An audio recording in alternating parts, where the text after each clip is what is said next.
So welcome everyone. Good evening and thank you for joining our newly elected officials webinar. Congratulations on the new position you will be taking shortly. And if you are an already sitting official here for a refresher, thanks for joining us. Topics that will be covered tonight include conflicts of interest, code of ethics and board of ethics, financial disclosure requirements, typical town offices and their roles, oath of office, and preparing for your first meeting. There will be plenty of time for questions and answers. This webinar is sponsored by the Tug Hill Commission in conjunction with the Region's 5 Councils of Governments. My name is Katie Malinowski, and I'm the Executive Director of the Tug Hill Commission. For those that may not know, the Tug Hill region covers 2,100 square miles in portions of Jefferson, Lewis, Oneida, and Oswego counties. The Commission is a small, non-regulatory New York State agency that provides technical assistance in the program areas of land use planning, local governance, community and economic development, and natural resources management. A few housekeeping items for this webinar. You are muted for now, and your video is turned off to conserve bandwidth. Please enter your questions in the chat box at the bottom of your screen, and we will try to answer them throughout the presentation. So a big thank you to tonight's presenters, Sarah Brancatella and Lori Mithman-DeMasi, two accomplished attorneys from the Association of Towns of New York State. Lori coordinates AOT's legislative advocacy, regularly presents on new legislation and other areas of interest to towns, manages AOT's amicus brief program, and works on member inquiries. Sarah is a graduate of SUNY Geneseo and the University of Buffalo School of Law. Lori Mithman-DeMasi has been a member of the Association of Towns legal staff since 1993, where she provides training and legal assistance to town officials and works with the legislature and state agencies to improve town governance and efficiency. Lori received her undergraduate degree in communications from Ithaca College and her law degree from Albany Law School. So without further ado, I'm going to turn it over to Sarah and Lori. Thank you. Thanks, Katie. Sarah's actually coordinating our legislative advocacy program and monitors our amicus stuff. So I just wanted to put that out there. She does a great job with it. I help her as much as I can, but she's coordinating that for us. So thank you, Katie, for inviting us. We work very closely with the Tug Hill Commission on a lot of topics. Providing training is one of them. We also do some work together on legislation and other issues. And thank you so much for taking some time out of your schedule to join us tonight and for taking time to serve your neighbors in your community.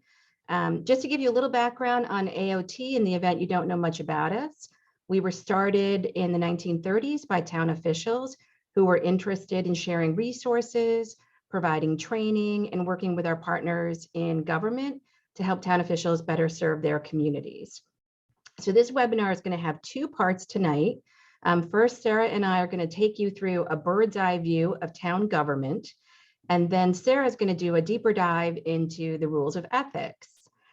We can't teach you everything you need to know tonight, but you can get more training and information in January at our newly elected school, which is going to be a webinar virtual platform this year, and an even deeper dive into your duties and responsibilities in town governance at our annual meeting in February. There's information on both of those programs on our website, nytowns.org, and in our magazine, and there'll be some mailings coming to your town hall explaining both of these programs, and we hope that you'll be able to join us. So Sarah, let's move to slide number 2. Okie dokie. And also, I would like to apologize in advance. I am not a technological maven, and there was a little snafu on my part, so I will need Lori to cue me for certain things. Anyway, I just wanted to explain that from the get-go. No problem. You're in good company, Sarah. Yep. I had a flip phone up until like maybe 5 years ago, which my kids like to tease me about. Okay, I personally love flip phones and would like to get one back, but such is life. All righty, so what is a town government? If you're not familiar with town governments, it's one of the various municipalities that is a general purpose local government. Other general purpose local governments include counties, cities, and villages. And these are all constitutionally based and defined in state statute. The general purpose of a local government is to provide services, regulate conduct, and you have the ability to fund your services with fees and taxes. So fun facts, as my kids like to say, half of the state's population lives in a town. If you don't live in a city or on a reservation, you live in a town. And towns can range in size and population from very large towns in suburban communities on Long Island to more rural towns in smaller portions of the state. So we've got a spread from Hempstead to almost 800,000 to Red House around 40 people. And they all have the authority to provide comparable services, which we'll talk about tonight. Also, they can range in territories. So you can have really large geographic areas like the town of Webb, which covers about the size of several counties across the state, or you could have very small towns like Green Island, which covers 1 square mile. So regardless of your size, geographically or population based, you provide really important services to your communities.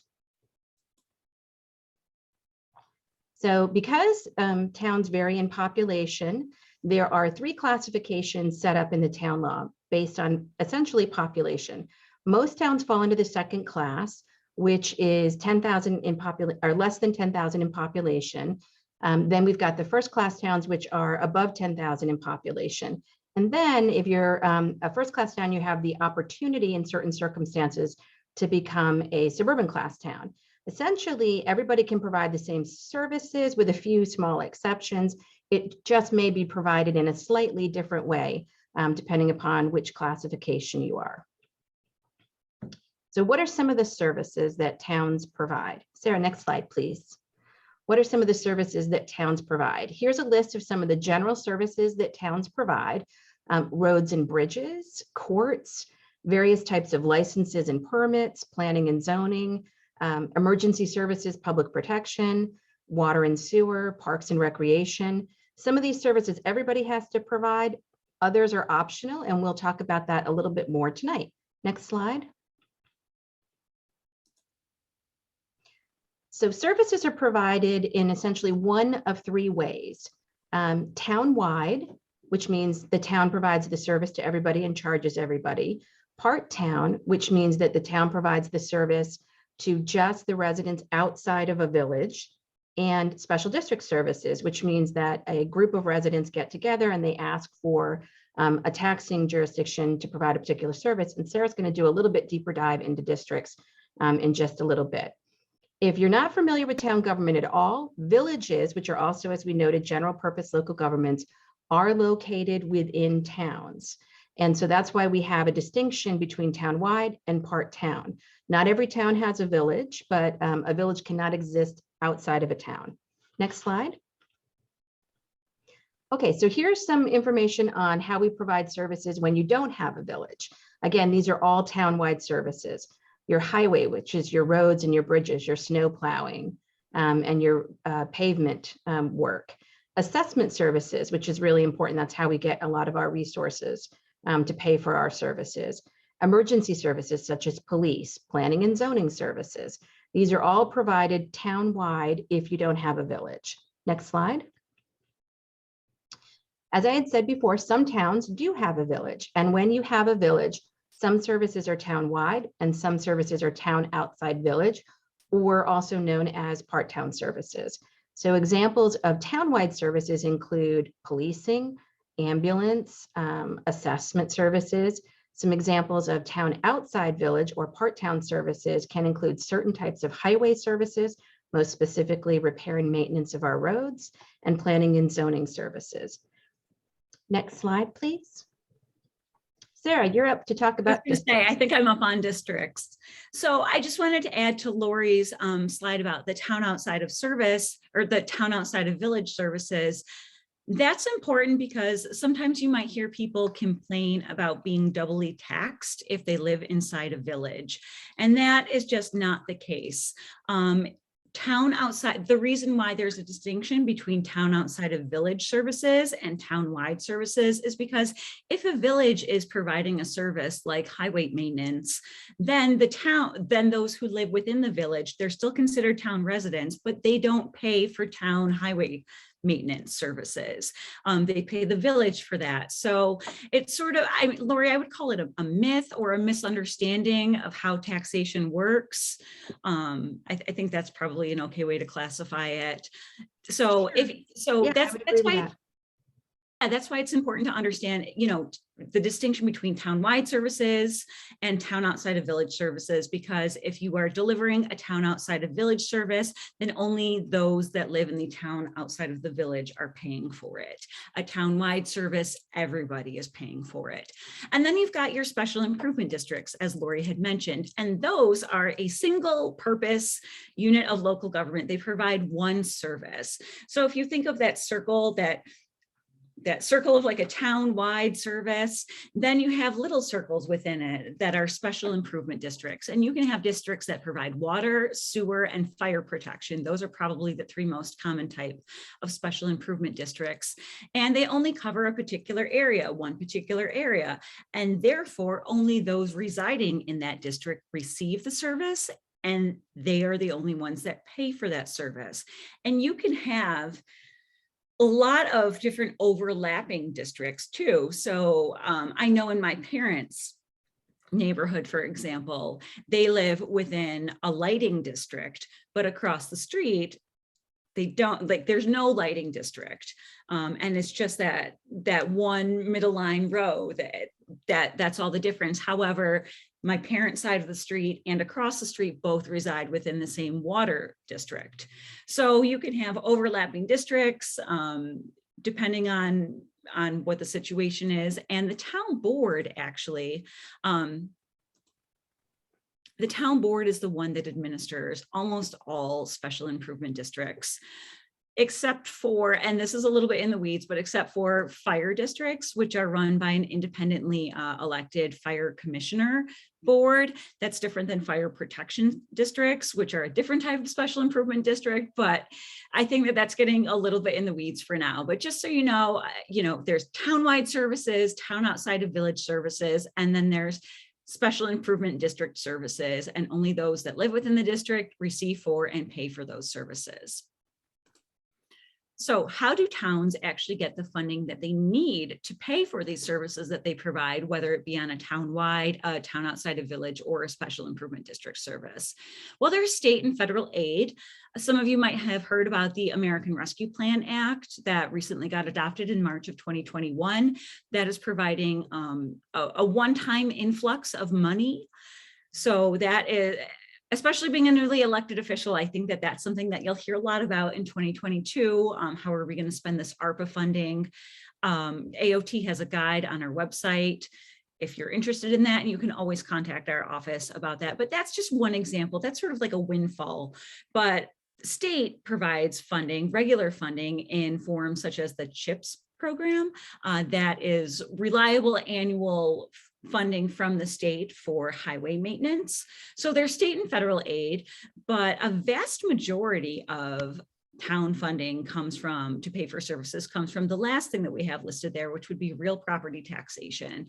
And that can be problematic in communities where a lot of your property is tax exempt. So I know that some of you guys might be like, but wait a second, if real property tax pays for most things, we have a disproportionate amount of tax exempt properties in our community. Yeah, that's an issue. But for a vast majority of towns in New York State, real property taxes is where you get most of the revenue to fund town services.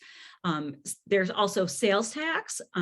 Counties have the ability to collect sales tax. Towns do not have the ability to impose and collect sales tax. But in a lot of counties, they share sales tax revenue with the towns in their counties. They're not required to, but it is a fairly common practice. I think only 13 or 14 counties don't do it. There's also other forms of taxes like mortgage recording tax.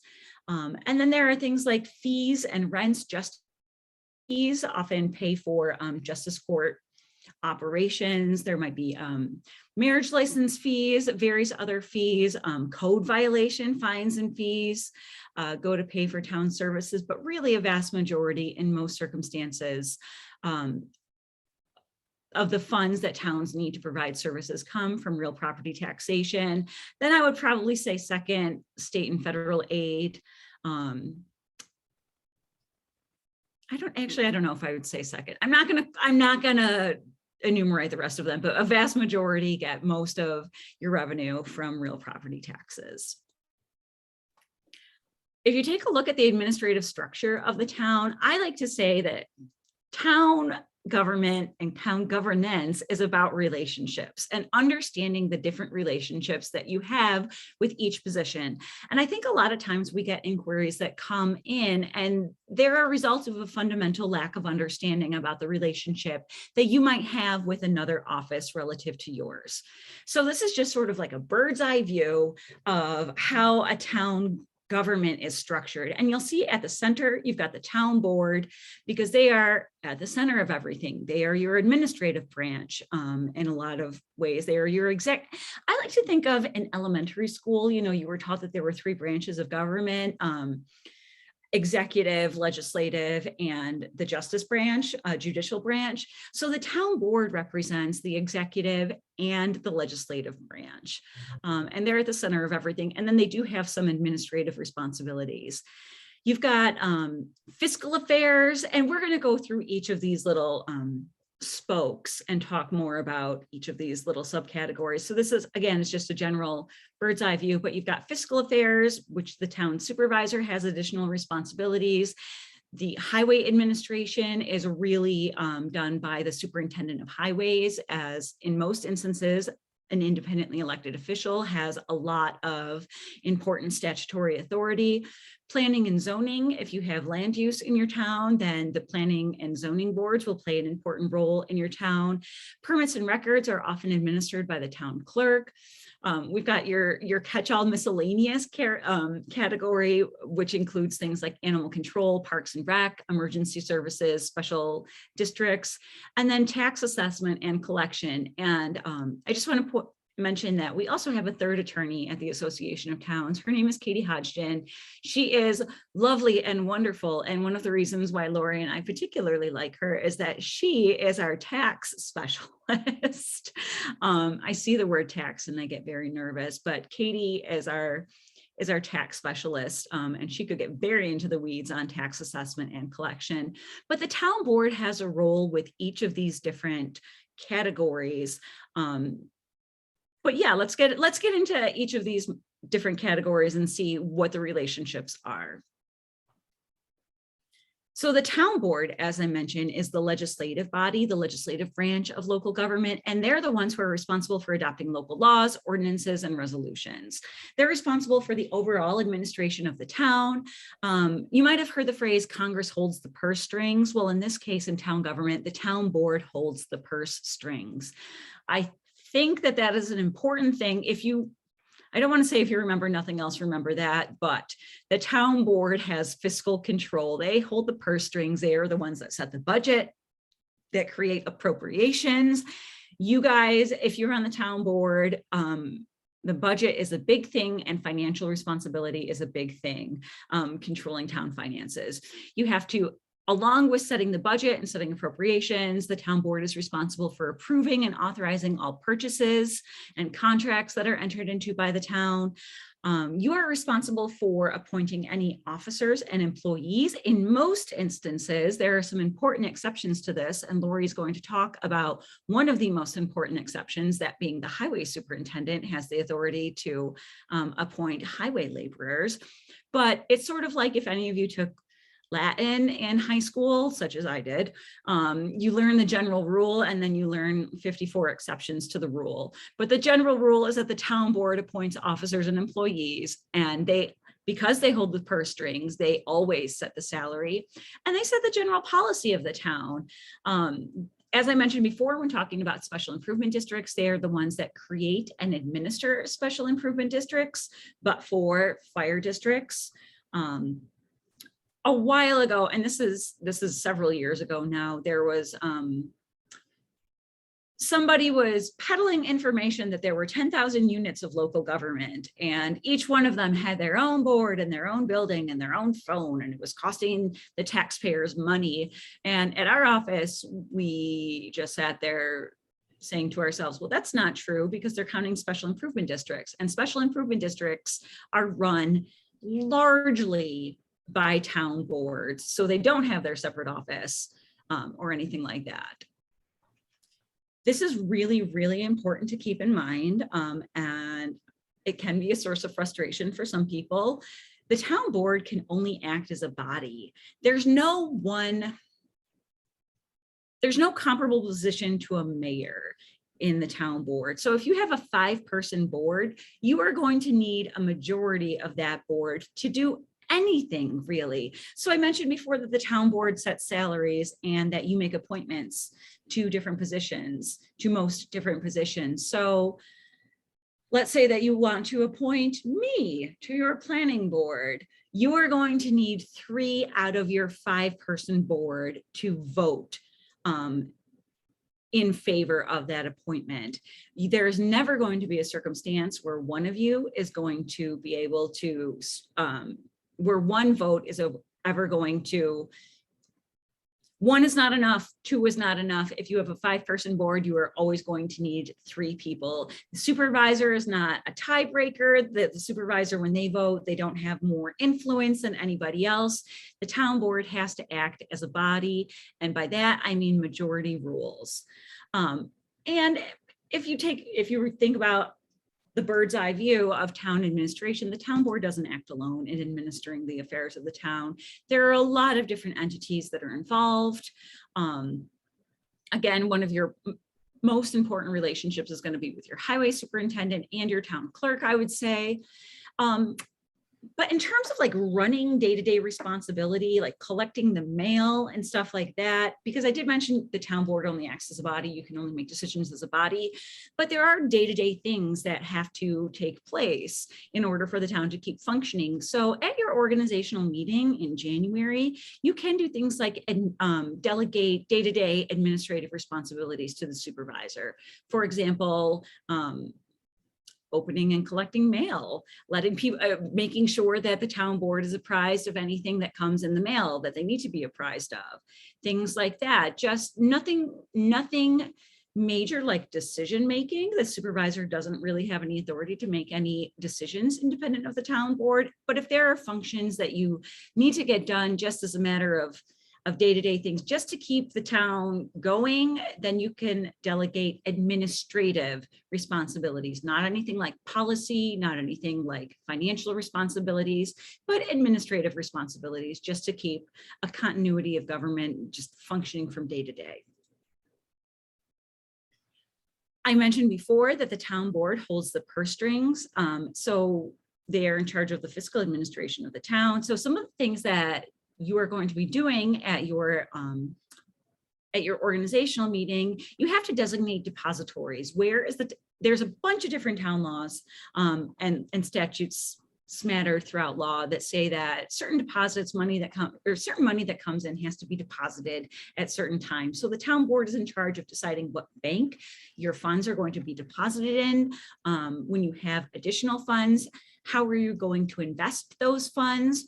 You have to approve budget transfers. So when you take a look at the town budget, there's going to be a bunch of different lines, and you're going to have some leeway to move money from one line to another.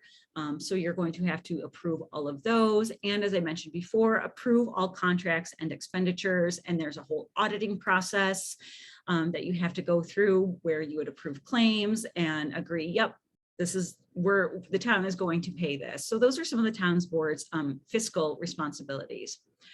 The supervisor has a few additional responsibilities from a fiscal standpoint, not more power, not more authority, mind you, but they have more responsibility.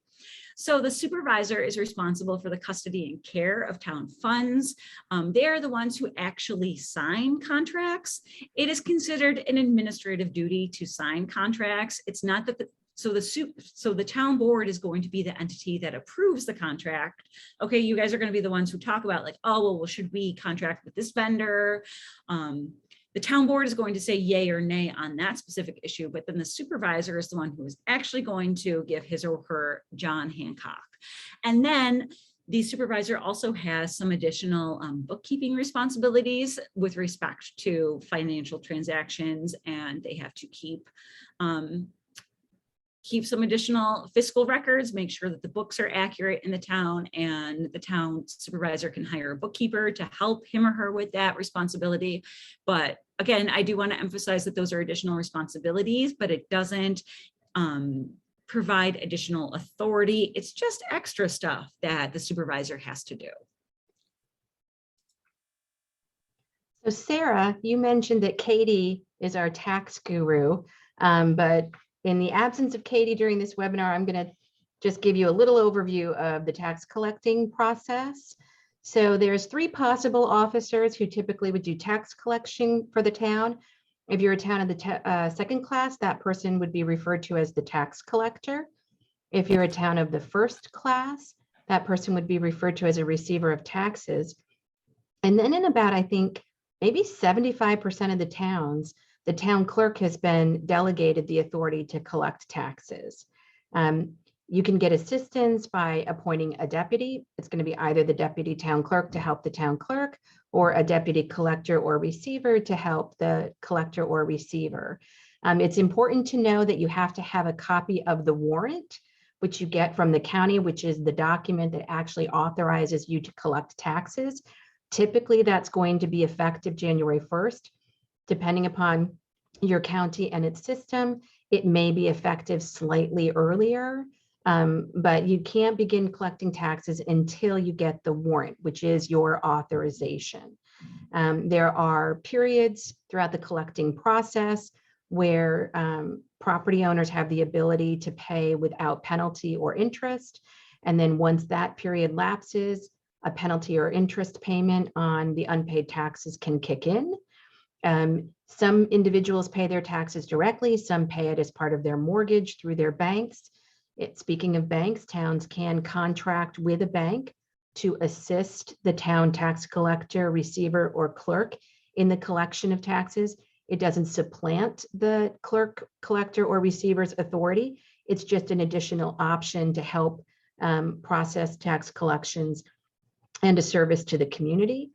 You can pay your taxes with cash or sometimes checks, or some towns do allow credit cards to be used, or internet transaction wireless services. There's a variety of ways that you can pay your taxes and collect your taxes. Next slide. Actually, before we go on to the next slide, I just wanted to mention, because I know that we're throwing a lot of information at people, and I know that you and I both, I don't want to say hate tax collecting, but it's perhaps not our favorite topic in the world. AOT does have a series of manuals that should be in your town, and you can also get an online copy of them in our members only section. We have an entire manual on tax collecting. We also have manuals on just town law in general. Lori recently went through the Herculean task of updating the town clerk's manual. We have one on highway maintenance too. So if you're like, oh crap, I don't understand tax collecting, because don't blame yourself, I don't. And you're like, oh, I want to read, we have an entire manual on things like tax collecting. So I just wanted to mention that before we move on. Sorry for interrupting, Lori. No, that's great. And Katie is very accessible if you have nuanced questions or general questions. She does a great job answering all of those. So reach out to her when you have a question on tax collection. Going hand in hand with tax collection, we've got assessing, which is another area that Katie typically does deep dives in and can really answer your questions if you've got questions on assessing. So how do we assess property? Towns are responsible for assessing property outside of Nassau and Tompkins County. So in the Tug Hill region, towns would be responsible. There's a variety of ways in which assessing can occur. You may have a town elected or appointed assessor. There are some towns that still have boards of elected assessors.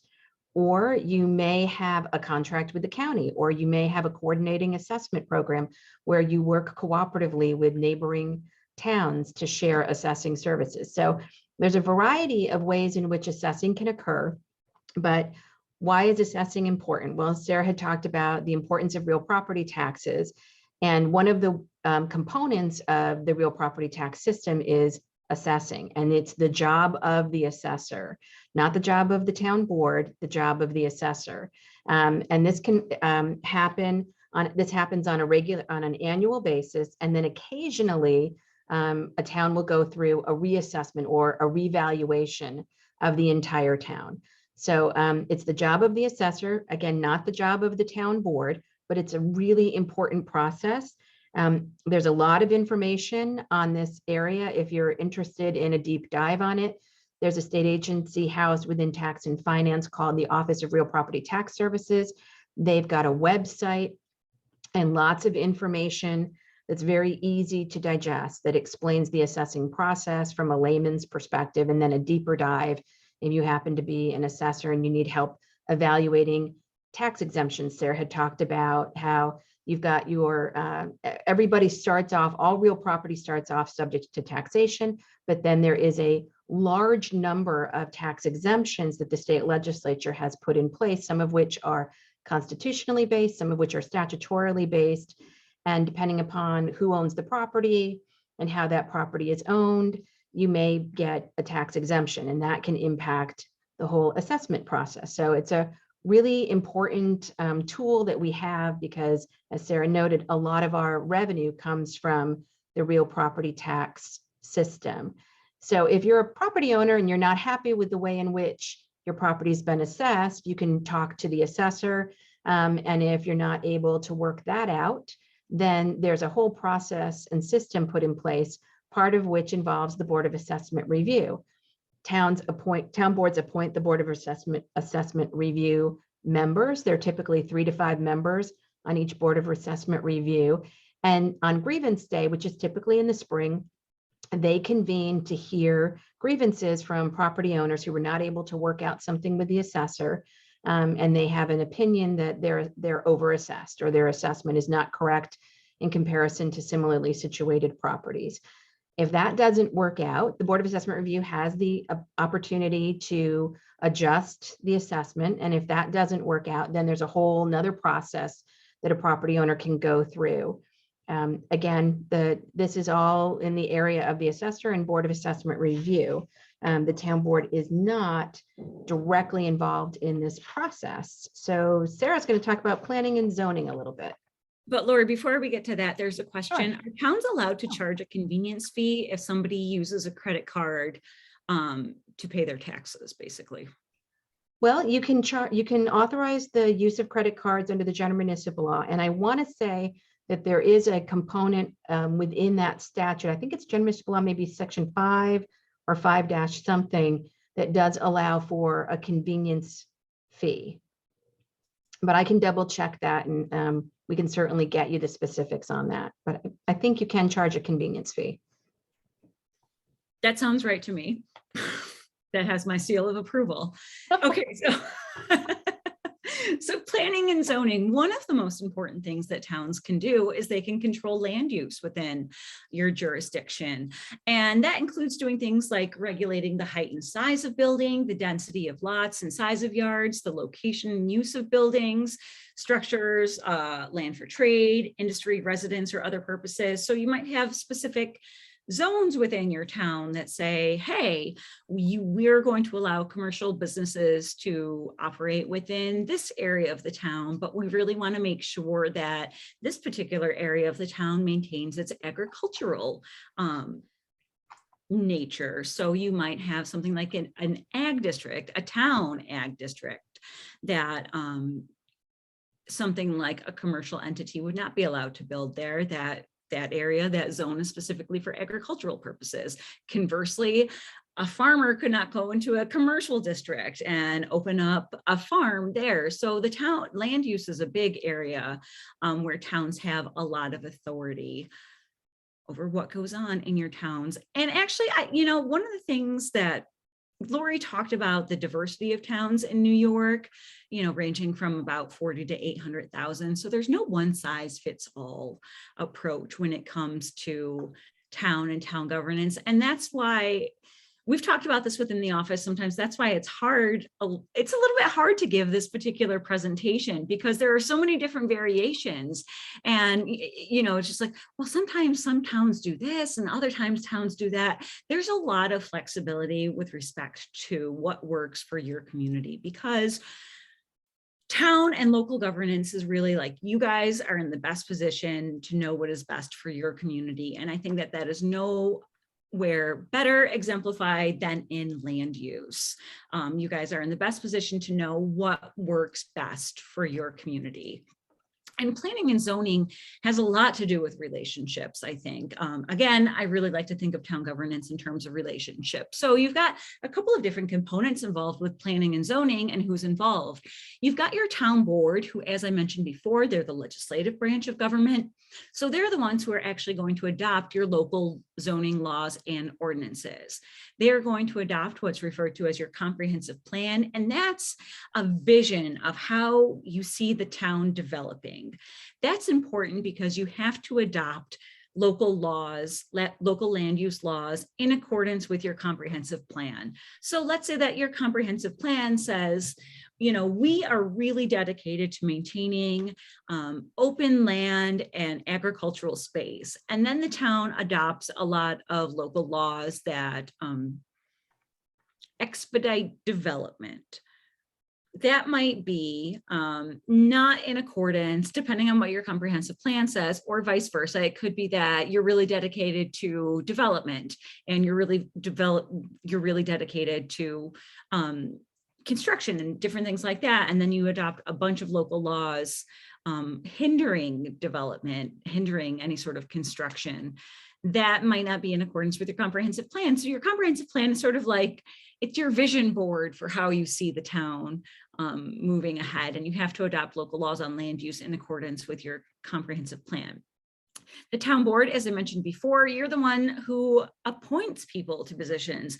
So you appoint your planning board members and your ZBA members, and you're also in charge of appointing your enforcement officer.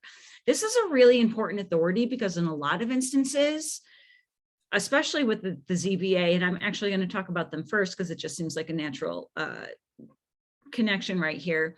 So when you appoint your ZBA members, really be mindful of who you're appointing, because Zoning Board of Appeals, they have the authority to make a decision on things like variances, interpretations of zoning laws, and they look at appeals from zoning. So the code enforcement officer might make a decision and you would appeal that decision to the Zoning Board of Appeals.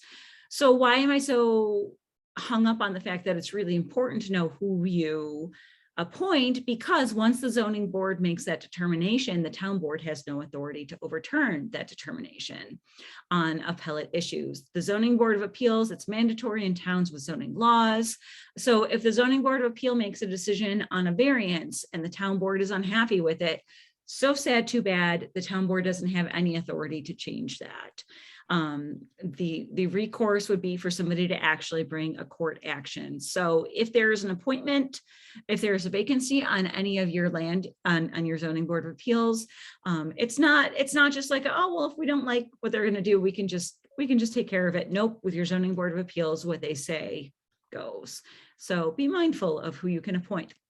Your planning board is a slightly different beast because the planning board only has powers that are delegated to it by the town board. So your ZBA actually has statutory responsibilities, and Town Law Section 267 specifically says what the ZBA is responsible for.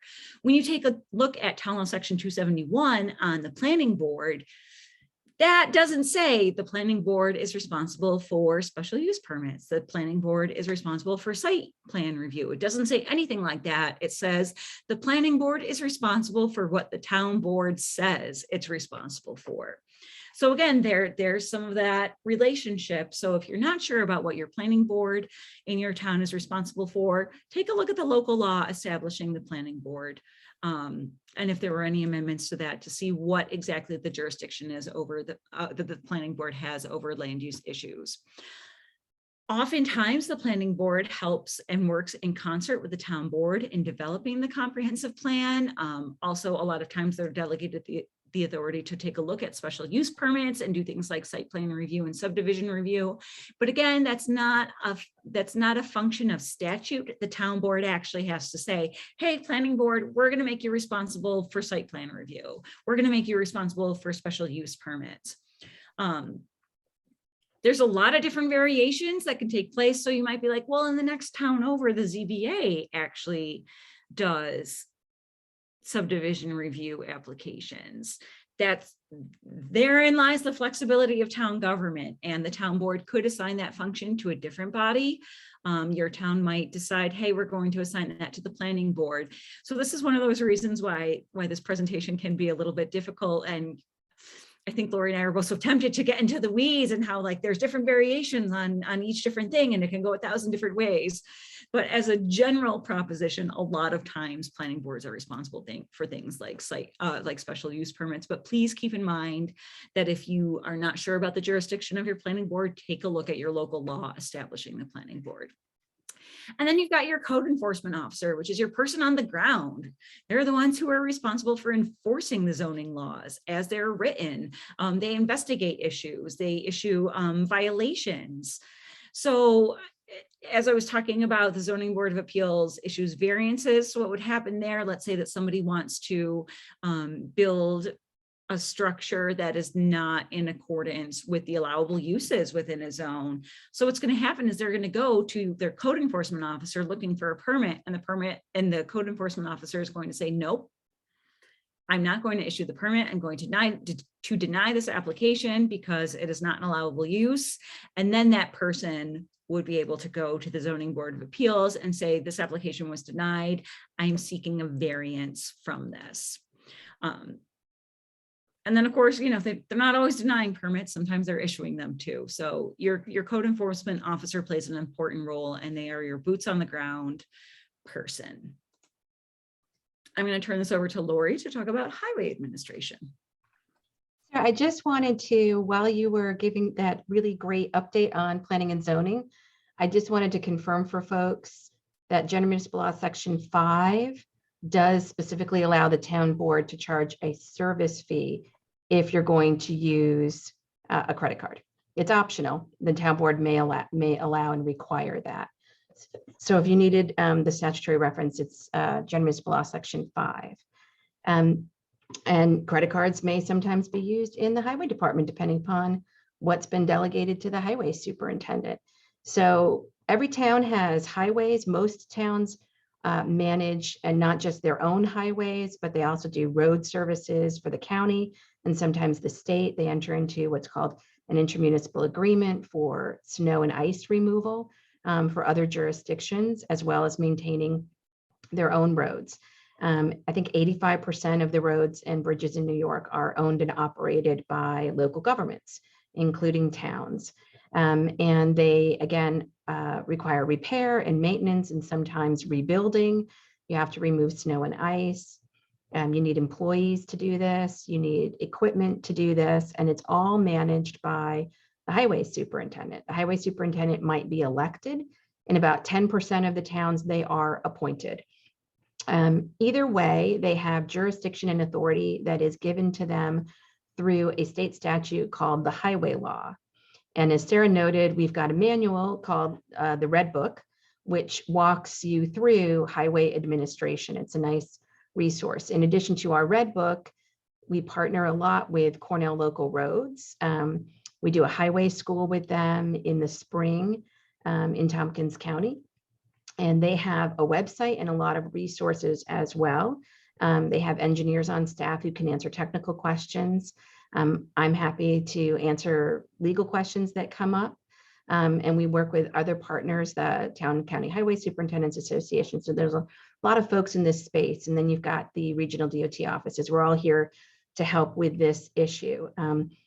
So how does this happen? Well, as Sarah said, town boards manage the budget and they provide the resources and funding available for the highway superintendent to manage the road system and the department.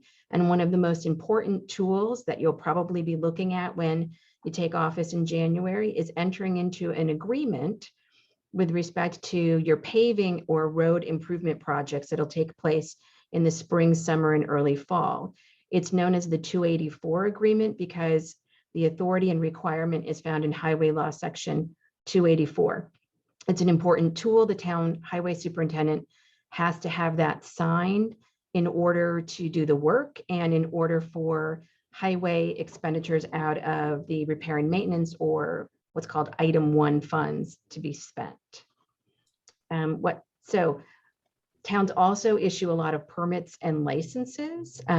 Typically, these are going to be issued by your town clerk, but Sarah did a nice overview of the code enforcement officer. The code enforcement officer typically issues your building permits and other planning and zoning related permits associated with construction. So the town clerk is pretty much going to be issuing your other licenses. What are some examples of your other licenses? These could be state licenses or they could be local licenses. A marriage license is issued by the state, and that, or it's issued by the town clerk, and that's a state license found in the domestic relations law. Junk dealer licenses, going out of business licenses, hunting and fishing decals or licenses, dog licenses. These are typically issued by your town clerk. In addition to your state issued licenses, some towns have additional programs where there may be locally created programs that require a license or a permit that's issued by the town clerk. The Department of Health has a unit called Vital Records, and they do a lot of training and education and information with clerks and registrars on marriage, birth, and death. And I think they're doing a class at the newly elected webinar that we'll be hosting in January, if you're interested in that. And I'm pretty sure you guys talked to them in one of the town teas. Yep. We have this free webinar series on our website under the members only section called Town Tea.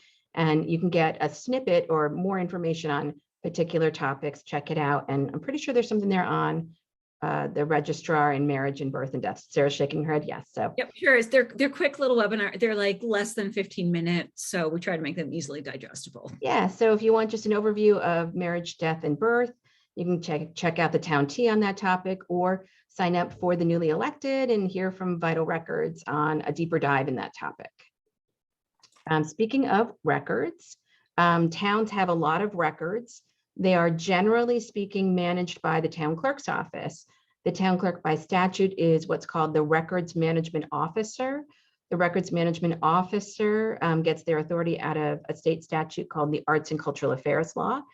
And they work with the state archives. The state archives puts out a record retention schedule, which tells us how long we have to keep each record and when a record may be destroyed if it's past its record retention schedule. They coordinate and work on this program.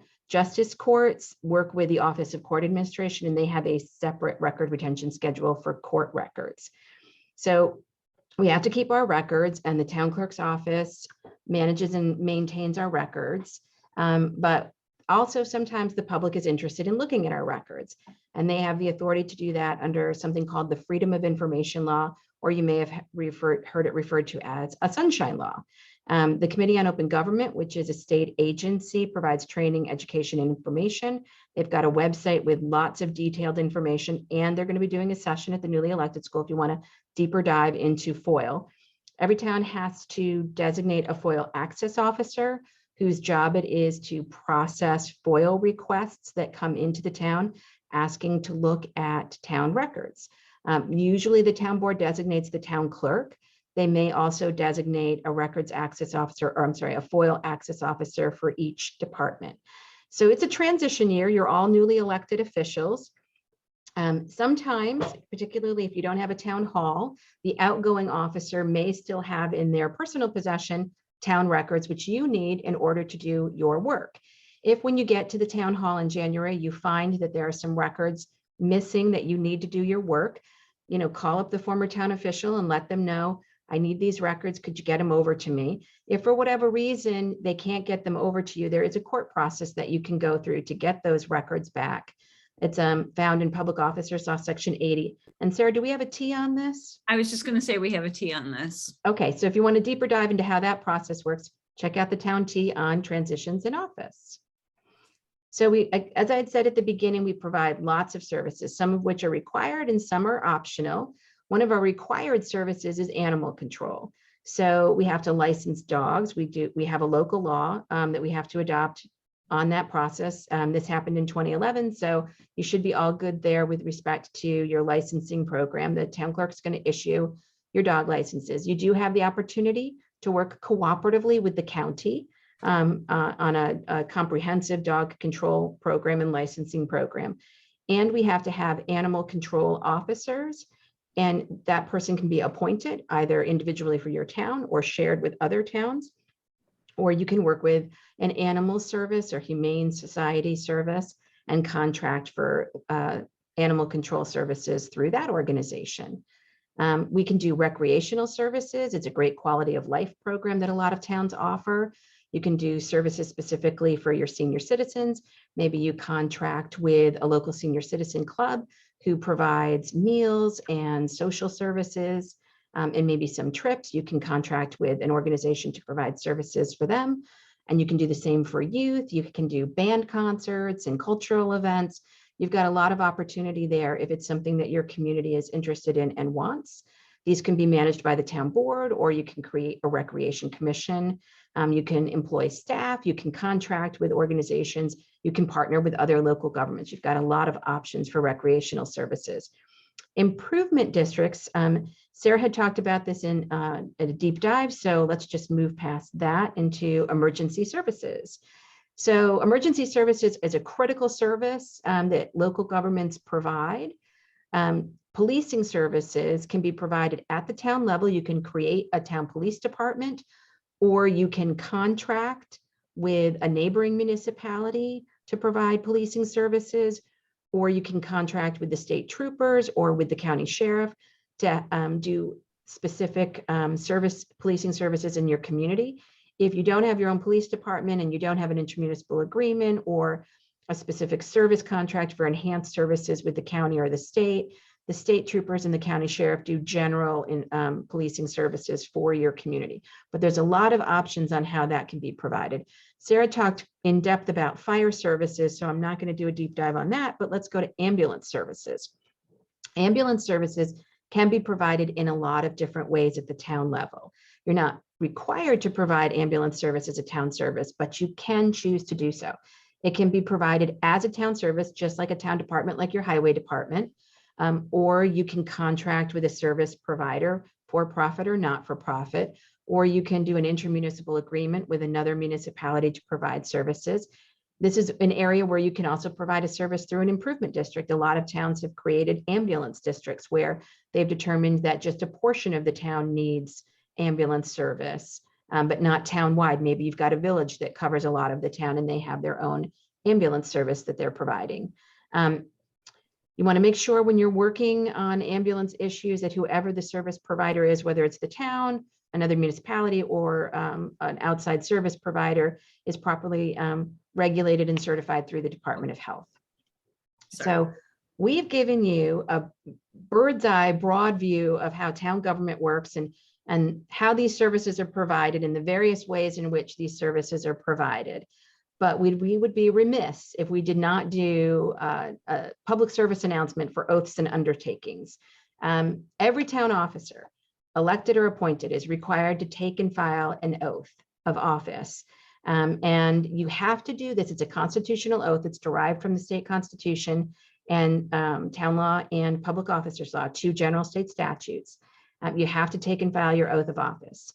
And it has to be done within 30 days of the commencement of your term of office.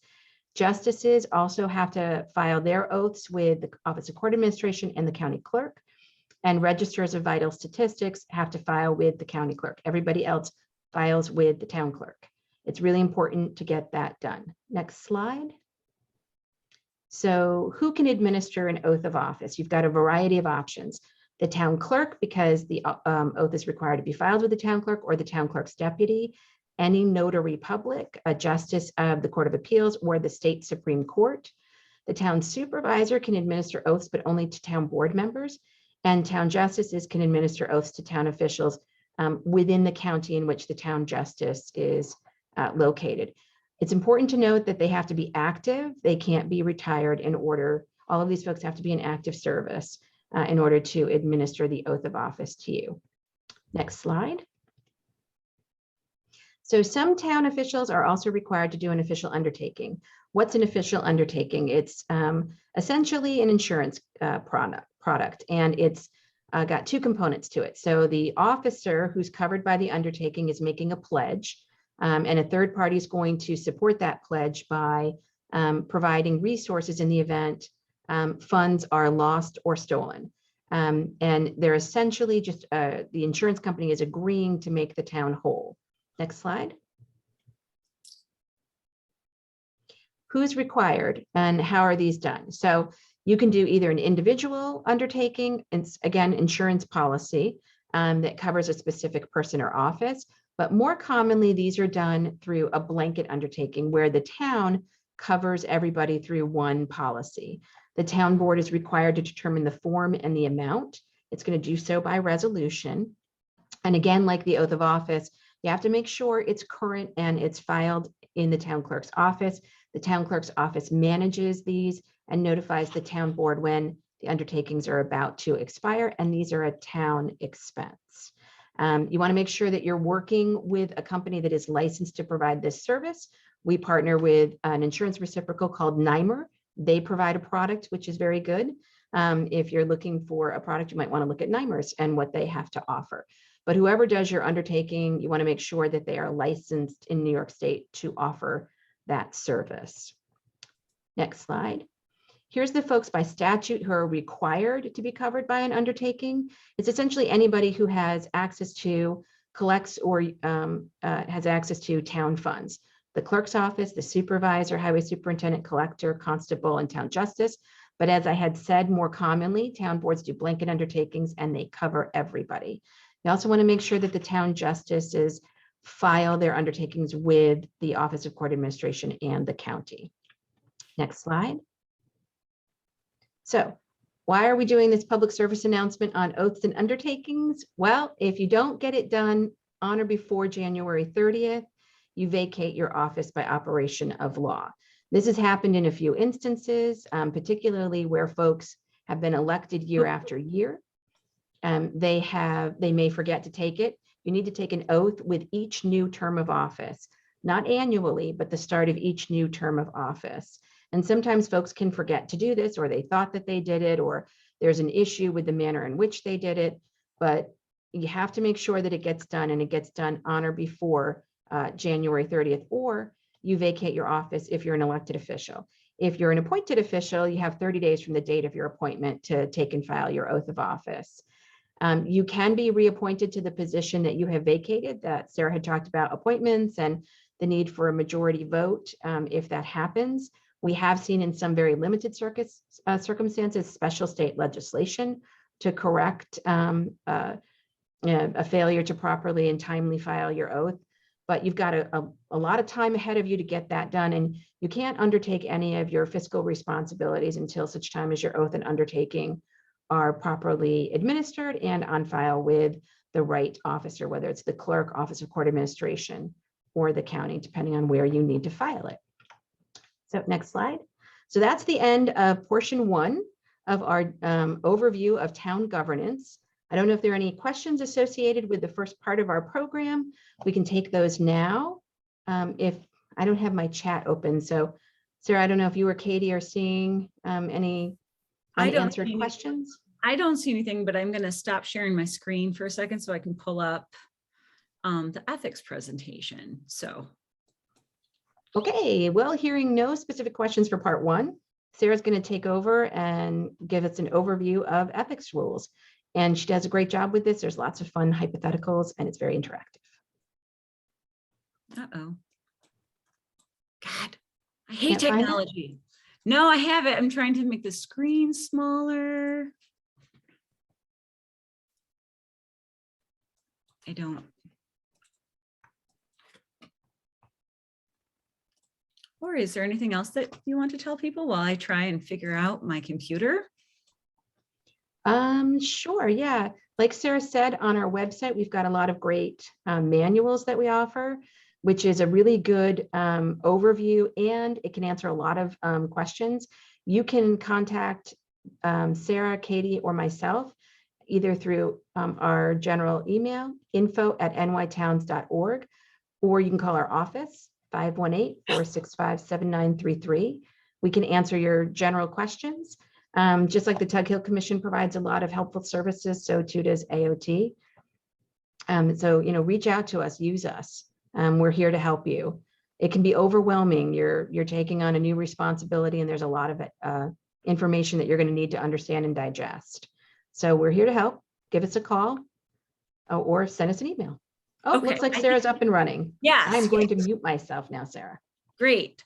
So I figured this out. So we're going to transition to municipal ethics, which is, we talked about Katie liking tax or Katie being great at tax. I love municipal ethics. It is probably my favorite topic in municipal law.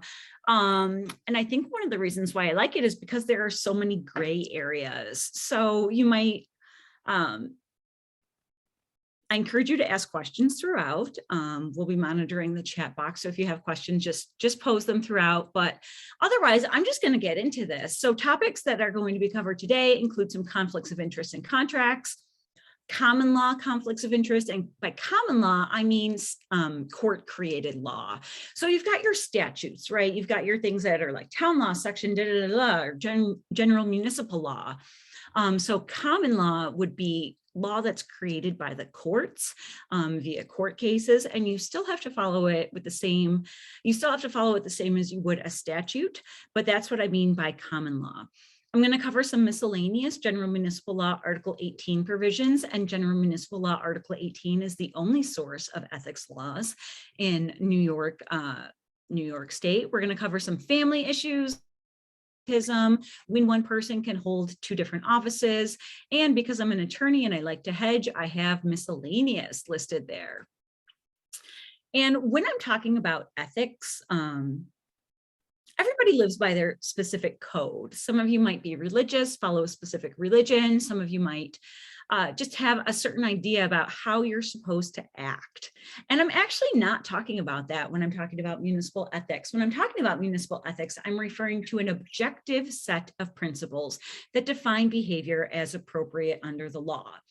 I find a lot of times at the town level, people get involved with town government because they want to do something good in their community. They want to help the community. And then they get into issues with ethics violations, not because they're trying to pull one over on their residents, but because they're not aware of what these objective standards are under the law as what defines behavior as appropriate. If we were doing this in person, I would take a survey of how many of you got involved in town government so you could screw over your residents and get something for yourself. None of you, I'm sure, maybe one, probably not. But a lot of this, trouble comes when you don't understand what these objective principles are. So that's for today. And ethics laws can act as both a sword and a shield. They're designed to protect the public from municipal contracts influenced by avaricious officers, but also to protect innocent public officers from unwarranted assaults on your integrity. Every town has, we'll call them a gadfly, that comes to your town board meeting and says, hey, you know what? I think the town is up to something shady and I'm going to get to the bottom of this. And by their ethics, by their personal moral code, they believe that they're just convinced that the town is doing something untoward. And ethics laws are a great tool to say, hey, you know what? I've evaluated what the laws are that I have to follow. I've looked at our local ethics code. I am not doing anything wrong. The person might not still agree with you, but you are able to stand there and say, I am acting in accordance with the law. I am doing what I am supposed to do. And that's how ethics laws can act as both a sword and a shield, protecting the public from shady officials, but also protecting officials from unwarranted assaults on their integrity. What am I talking about when, I'm talking about these objective standards for what defines behavior as right and appropriate? What am I talking about? First and foremost, I'm talking about General Municipal Law, Article 18. As I mentioned before, that is the only source of ethics laws in New York State. It is a crappy law. I'm just going to be blunt about it. It's a really crappy law. There's a lot of holes. There's a lot of issues with it. It hasn't been updated since the 1980s, and it's not the best thing in the world. And I hope that I hope that you'll see where some of the holes exist as we go through this presentation. So then you've got common law. Again, that's court created law, and common law is a really, it's an attempt by the court a lot of times to fill some of the gaps that exist in General Municipal Law, Article 18. Every town is also required to have a local ethics code.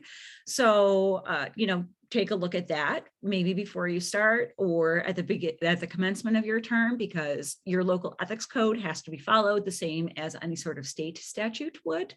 Agency opinions, we're talking about opinions from the Comptroller's office or from the Attorney General's office.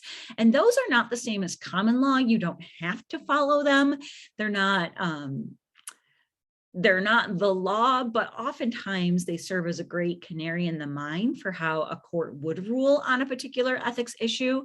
They also serve as a great resource in case that person comes to your town board meeting and says, I think that you're up to something shady.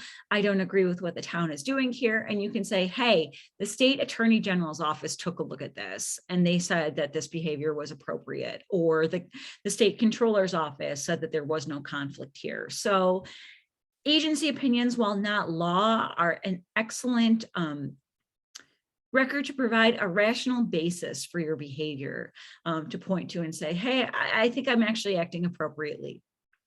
If your local town might have an ethics board. I love ethics boards. Or your county might have an ethics board that you're allowed to bump things over to. But I love ethics boards because one of the important things to keep in mind with ethics is that reasonable minds can differ. And also a lot of times the ultimate outcome is very fact specific. It really depends on the circumstances. So with the local ethics board, and you have a bunch of different people coming together to come up with one opinion. Just among the three attorneys in the offices at AOT, we will talk about things, and sometimes we'll have different opinions on an ethics issue. And that's why I love the ethics board, because it's a bunch of people bouncing an idea off each other and coming up with one opinion. Because again, this is very important. Reasonable minds can differ. One person might think one thing about an ethics issue. Another person might think another way about an ethics issue. And as I mentioned before, there's a lot of gray areas. So it's not necessarily that one person is wrong and the other person is right. But ethics boards are a great way to get a consensus of a meeting of the minds on a particular issue. Again, attorney, I like to hedge, so I also have other. Maybe talk to other town officials who have been in a situation similar to yours if you're presented with a situation and you're not sure how to act in accordance with how to act ethically. So ask other public officials what they think. Talk to your town attorney. You can always call the Association of Towns to see if maybe there's an agency opinion. So there are other sources to bounce your concerns off of. Again, they're going to be opinions, not going to have the influence of law, but getting other people's opinions is not a bad idea, or other people's take on the situation is not a bad idea. The first thing that we're going to start with is conflicts of interest in contracts. And the reason why we're starting with this is because that is primarily what is covered with General Municipal Law, Article 18. So to determine if a prohibited conflict of interest exists with the contract, I want you to look at three different sources. Number one, GML Article 18. Number two, your local ethics code. And number three, common law. And again, that's court created law. Always start your conflict of interest analysis with Article 18, because if it is a conflict of interest under Article 18, you have a problem. You are not allowed to enter into the contract. So it's like Monopoly. Do not pass go, do not collect $200. If it doesn't fly under GML Article 18, you don't even need to get to your ethics code. You're done because you can't do it. But if you are allowed under GML Article 18, cool, great, doesn't mean that you're in the clear. Next thing you have to do is take a look at your local ethics code. Then you need to take a look at common law, but always start with GML Article 18. I have this 6-question process developed because a lot of times with ethics issues too, I find that there's like a knee-jerk reaction or people get really emotional about issues. And trust me, I get it. I'm an emotional person. And then, ration flies out the door, reason flies out the door. So I think this 6-question analysis is to sort of take a step back and say, okay, how do I actually analyze to see if there's this conflict of interest in this contract? So the first question to ask is, does the potential conflict lie with a contract with the town? Second question, if yes, to question 1, do you have an interest in the contract? Question number 3, if yes to numbers 1 and 2, do you have control over the contract? If yes to numbers 1 through 3, do any statutory exceptions apply? Number 5, what does your local ethics code say? Number 6, is there an appearance of impropriety? And the first 4 questions that I have highlighted in red here, those are the questions that you need to ask to determine if there's a conflict of interest with your contract under GML Article 18. And don't you worry, we are going to go through those first 4 questions one by one. So the first question to ask yourself is, does the potential conflict lie with a contract with the town? Contract, for the purposes of GML Article 18, it's pretty broadly defined. It means a claim, account, demand, agreement. It can be written or oral, express or implied. I don't really want you guys to get too hung up on this, other than knowing that contract under GML Article 18, it's really broadly defined. I think a lot of times people think of contracts as being written out and maybe signed in blood. But no, a contract is actually just going to the store and buying something. That's considered a form of a contract. So really, really broadly defined. An important exception here, land use applications are not considered contracts. That makes sense from a policy standpoint for me, because you're not agreeing to exchange anything. It's just an application to ask for something, right? So that makes sense why it's not classified as a contract to me under here. But just know, if you're going to take anything from this particular slide, just know that contract is really broadly defined. And it doesn't necessarily have to be in writing. So Lori mentioned that I have hypotheticals because I just love hypotheticals. I think that they really help bring to light the potential legal issue. So here I have a hypothetical. You have a town board member that hires a planning board member as their architect project for a home reconstruction project. Is this contract prohibited by GML Article 18? And some of you might be like, Sarah, how the hell do I know? This is my first introduction into municipal ethics. Why are you asking me this question already? Okay, well, let's go back to that 6-part question analysis that I asked you. And the first question on there is, it's right on the screen. Is there a contract with the municipality? Here we have a town board member acting in their personal capacity on their personal home project, hiring a planning board member in their personal capacity as an architect on a project that has nothing to do with the town. So GML Article 18 is not going to prohibit this contract. That is, so like right out the door, you're like, okay, great.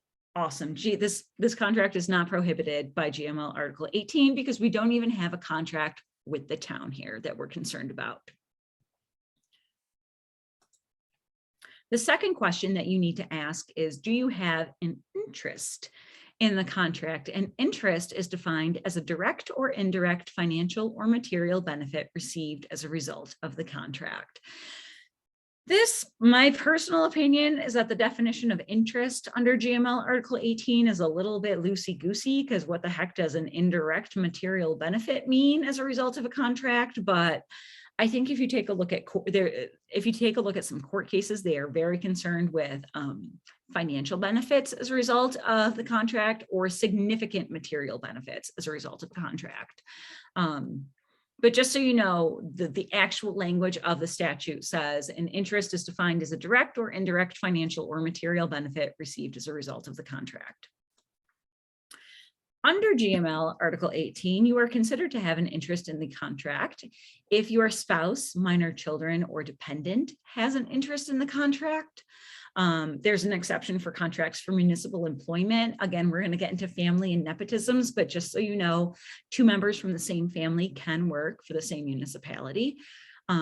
You are also considered to have an interest in any firm, partner, if your firm, partnership, or association where you work or are a member has an interest in a contract, you are also considered to have an interest in the contract.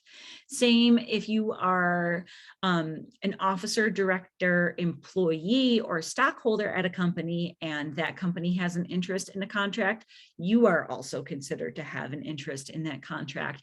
I like to think of it as you are stepping into the shoes of your spouse, your employer, your partnership, whatever. You're actually stepping into their shoes. So if they have a contract, if they have a conflict, if they have, you're considered to have an interest in it.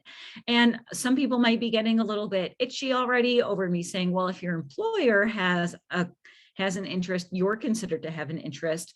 And that's the broad proposition. I'm going to scale that back a lot when we get to the statutory exceptions. But for now, I want you to think, if my employer has an interest in a contract, I have an interest in the contract. But just keep in mind, I'm gonna scale that back. If you have an interest in a contract, again, interest being considered a financial or material benefit that's received directly or indirectly as a result of the contract, you have to disclose it. You have to do it in public. It should be submitted in writing, given to your immediate supervisor and governing board, and it's suggested even if a statutory exception applies. Some hypotheticals here. The town board wants to build a new town hall. Could the following contracts be covered by GML Article 18? So the town wants to build a new town hall and they want to contract with a construction company that's owned by the supervisor.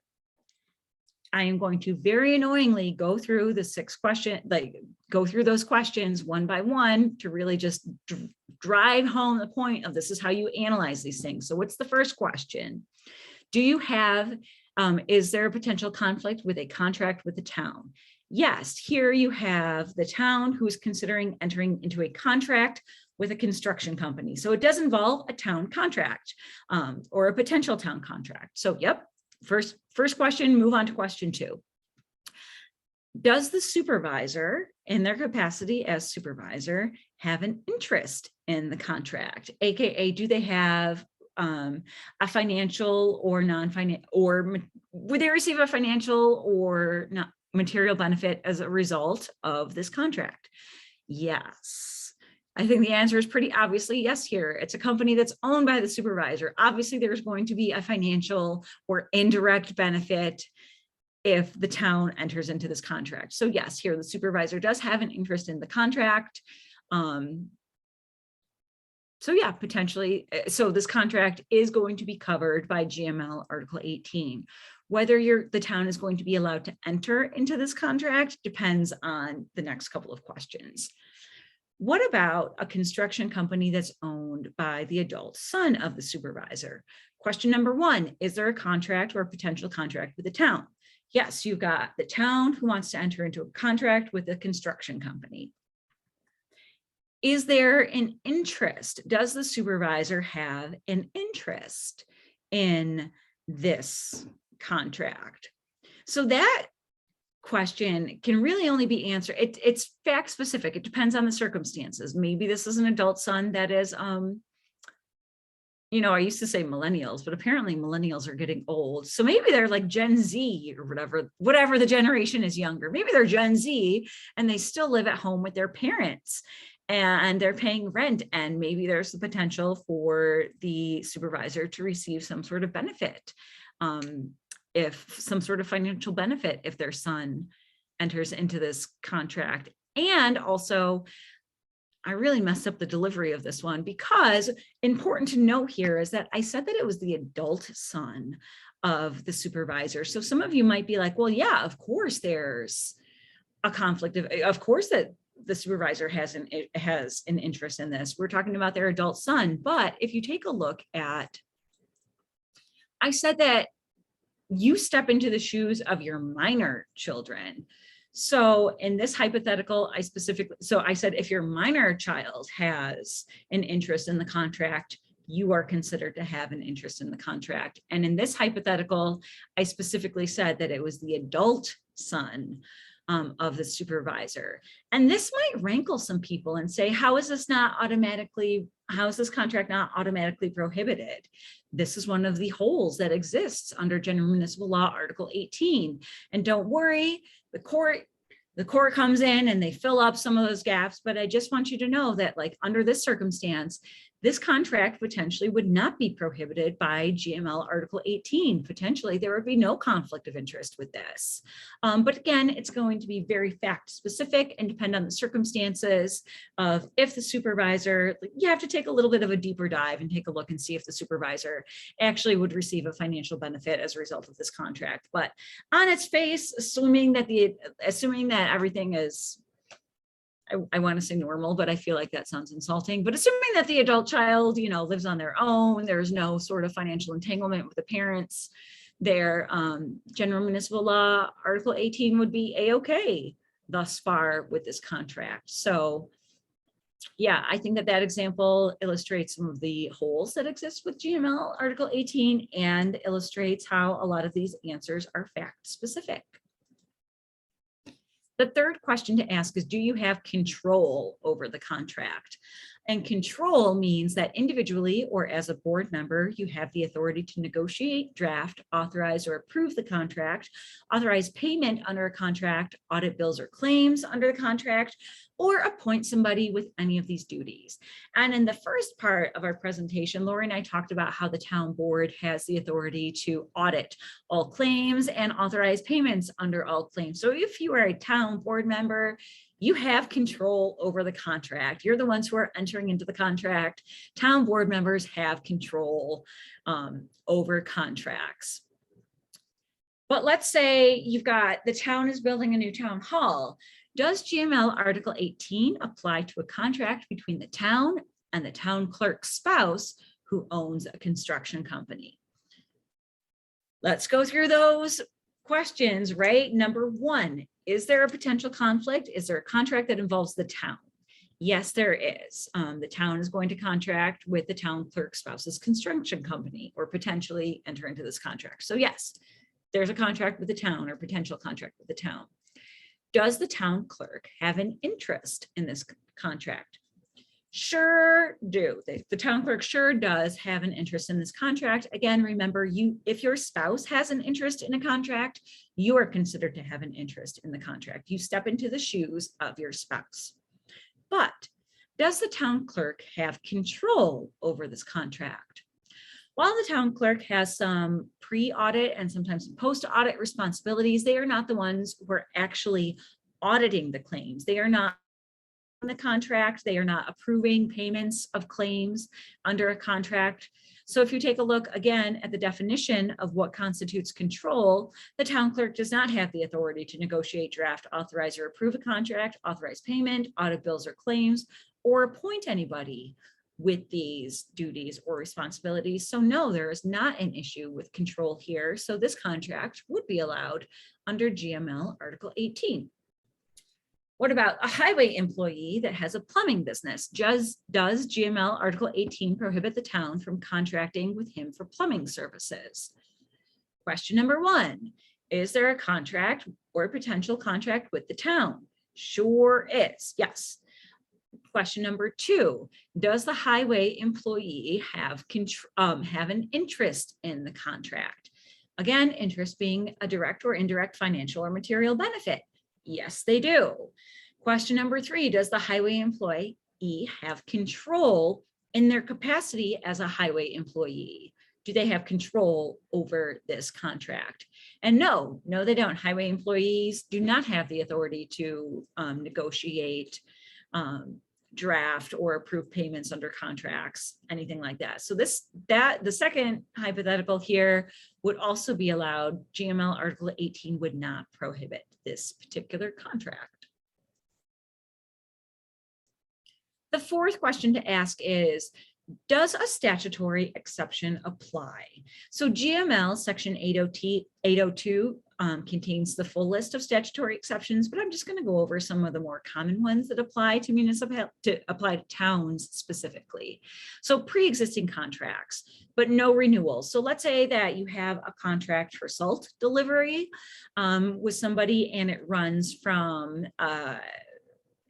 let's say October of 2021 until May of 2022. And the person with whom you have a salt delivery contract actually got elected to the town board in November of 2021, and they're starting their term on January 1st, 2022. The town is allowed to have that contract continue until the expiration of it. And I think I said that in this hypothetical, it ended in May of 2022. So it started in October before this person was on the town board. It goes until May 2. The person gets elected to the town board. So there's an issue of there's a contract. The person has a financial interest in the contract and they have control over it. But you can allow the contract to continue until May 2022, but you cannot renew the contract. So no renewals under this. I'm going to take a sip of water because I talk a lot and my mouth gets dry. When I said that you have an interest in a company or your employer or any place where you're an officer, a partner, or you hold stock. If you own less than 5% of stock in a company, that is also considered a statutory exception. And the example that I like to use here is, I am a notorious Diet Coke drinker. I drink a lot of Diet Coke.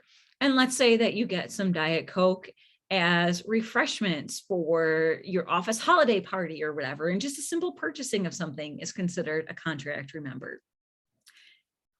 And if I'm on the town board and I own stock in Coca-Cola for over 5%, no go, we can't buy Diet Coke for the office holiday party. But my question to you would be, if I own over 5% of stock in Coca-Cola, what am I, bored? Is that why I'm involved in town government? Because otherwise, how come I'm not just like hanging out in my beach house doing nothing? But if I owned 3% of stock in Coca-Cola, I would still ask the question of, am I bored? And that's why I wanted to run for the town board, because I think I would still have plenty of money to spare, but I would be able to buy that Diet Coke for the office holiday, for the town holiday party. Contracts under $750 annually are also considered a statutory exception. So that's $750 in the aggregate for the calendar year. Contracts with a membership corporation or a voluntary nonprofit corporation or association, I like to think of this as the volunteer firefighter exception, because if you have a fire protection district where you contract for fire protection services with a volunteer fire company, a lot of times you'll find that there's an overlap people who serve on a town board and also volunteer as a volunteer fire person. So this statutory exception I like to think of is really there so that if you do have a volunteer firefighter on your town board, you are still able to enter into contracts with a volunteer fire company for fire protection service. I had mentioned before about how if you are if your employer has an interest in a contract, you are considered to have an interest in the contract, but that I would scale that back. So if you have an officer that's employed by a company, but they do not receive any payment as a result of the contract and has no part in procuring, preparing, or performing the contract, then the statutory exception would apply here. And I think a good example of that, oh, did I delete that slide? Oh, no, I didn't. So a good example of that would be a town board member working at a local auto parts store, and the town highway department purchases items there from time to time. But let's say this town board member, because a lot of times people wear two hats in towns. You're not just, most town positions are part-time. People have their day job and then they do this part-time, they participate in town government part-time. So let's say that this particular town board member works at a local auto parts store and the town highway department purchases items from the store from time to time. But their duties as an employee do not include the procurement, preparation, or performance of any of the town orders. They're paid a salary and they do not receive any compensation related to sales to the town. That is where this statutory exception applies.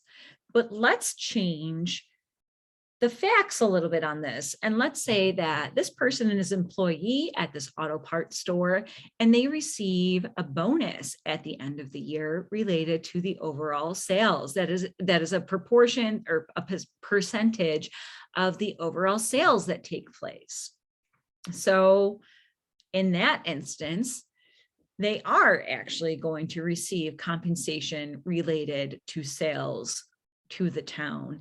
And this is where I think, again, one of the fault lies with GML Article 18, because let's say that this person would receive $1.50 more in a bonus as a result of sales to the town. Is that really significant enough to impact their ability to act impartially on their sales? I would argue no. But General Municipal Law Article 18 is a draconian mistress, and it would say, nope, they're receiving compensation related to sales to the town. So the statutory exception would not apply, and the town is not allowed to make any purchases from this local auto parts store. So again, if you have a municipal contract, if you have interest, if you have an officer with an interest or an employee with interest in the contract, if the officer or employee has control over the contract and no statutory exceptions apply, you have an issue, because an Article 18 conflict of interest means that the municipality cannot enter into the contract. Recusal, meaning that the officer, for example, the town board member, just decides, oh, well, you know what, I'm just not on the contract. Nope, no go. The poison, if you will, the conflict is considered to exist with the contract itself, not with the officers. So recusal is insufficient to cure a GML Article 18 conflict of interest. And again, that is why you always start with GML Article 18, because if there's a conflict under there, you're donezo. You can't move forward with the contract. Important things to note when I was talking about statutory exceptions, maybe you noticed that I did not say anything about competitive bidding, and competitive bidding does not cure or excuse a GML conflict of interest, nor do emergencies excuse a GML conflict of interest. And one of my favorite examples for this actually comes from real life. We got an inquiry. I got an inquiry several years with this particular fact pattern. And I was delighted by it because it like perfectly exemplified municipal ethics issues in Article 18. So here a supervisor had owned a flood service company. And there was this major storm and the town hall had started to flood. And the supervisor was like, oh God, like there's substantial damage that's going to take place. It was going to cause a lot of issues and it was going to cost a lot of money. The supervisor's business was the only one around that was able to address this issue immediately and to prevent any sort of substantial damage. Is this contract prohibited by GML Article 18? Question number one, is there a contract with a municipality?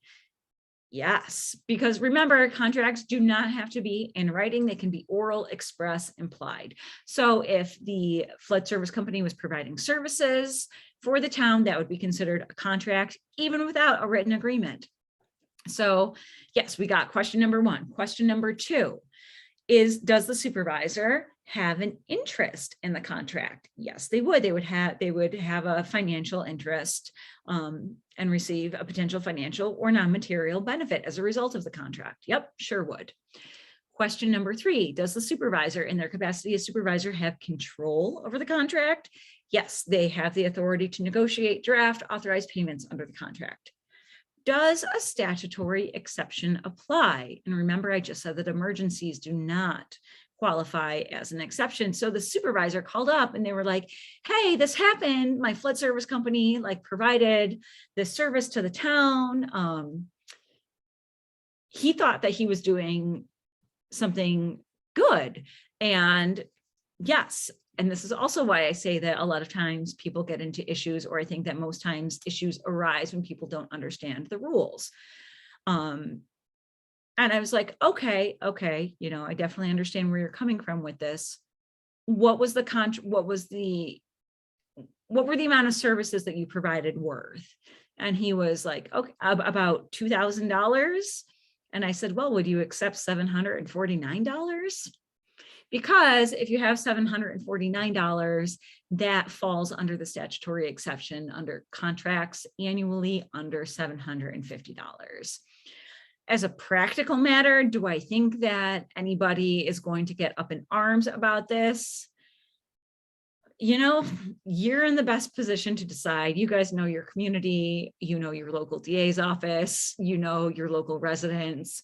To me, it would seem absurd if anybody, I'm not encouraging you to break the law and not follow General Municipal Law Article 18 by any means, but here the supervisor really thought that they were doing the right thing. I think that they were, but the way to avoid a GML Article 18 issue, in my opinion, was to just have the service, just charge services under $750. Of course, the supervisor should then should have recused himself from approving claims under this contract. But that way you get that way you get around the town just can't enter into the contract whatsoever. What are the effects of violations? A willful violation, the contract would be considered null and void and payment would be prohibited.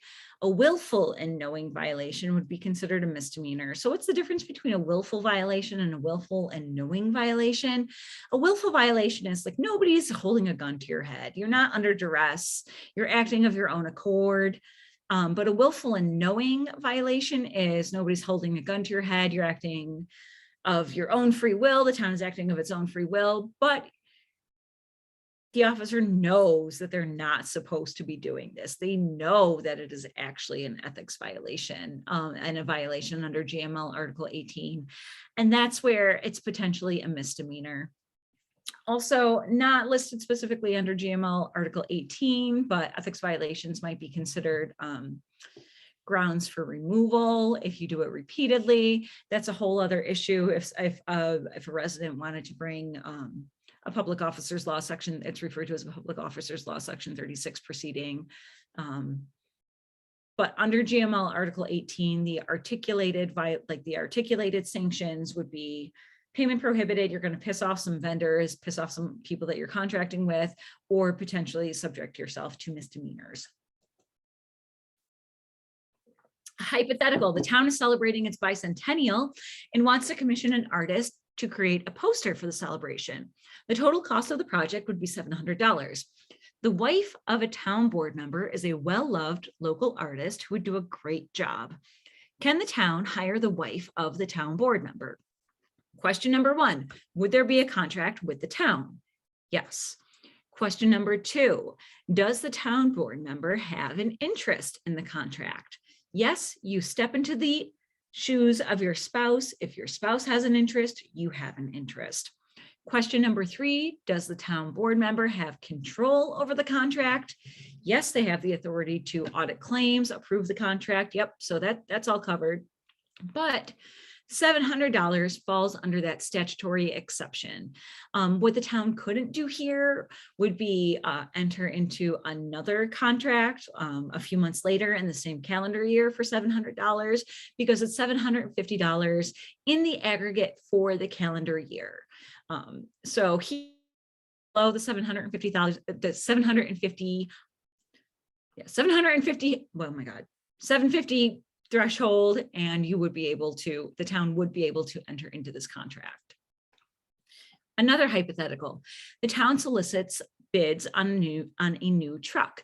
The lowest responsible bid is from a dealership owned by Griffin, the husband of town board member Matilda. Can the town purchase this truck?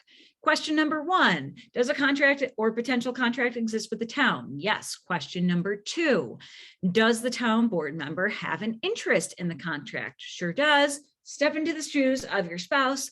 Question number 3, does the town board member have control over this contract?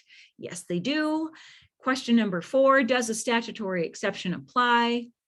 Remember, I said that competitive bidding does not actually, it's not considered a statutory exception. It does not excuse anything. So no, actually, this contract would be prohibited. The town would not be able to purchase a truck from Matilda's husband, Griffin, here. No, no good.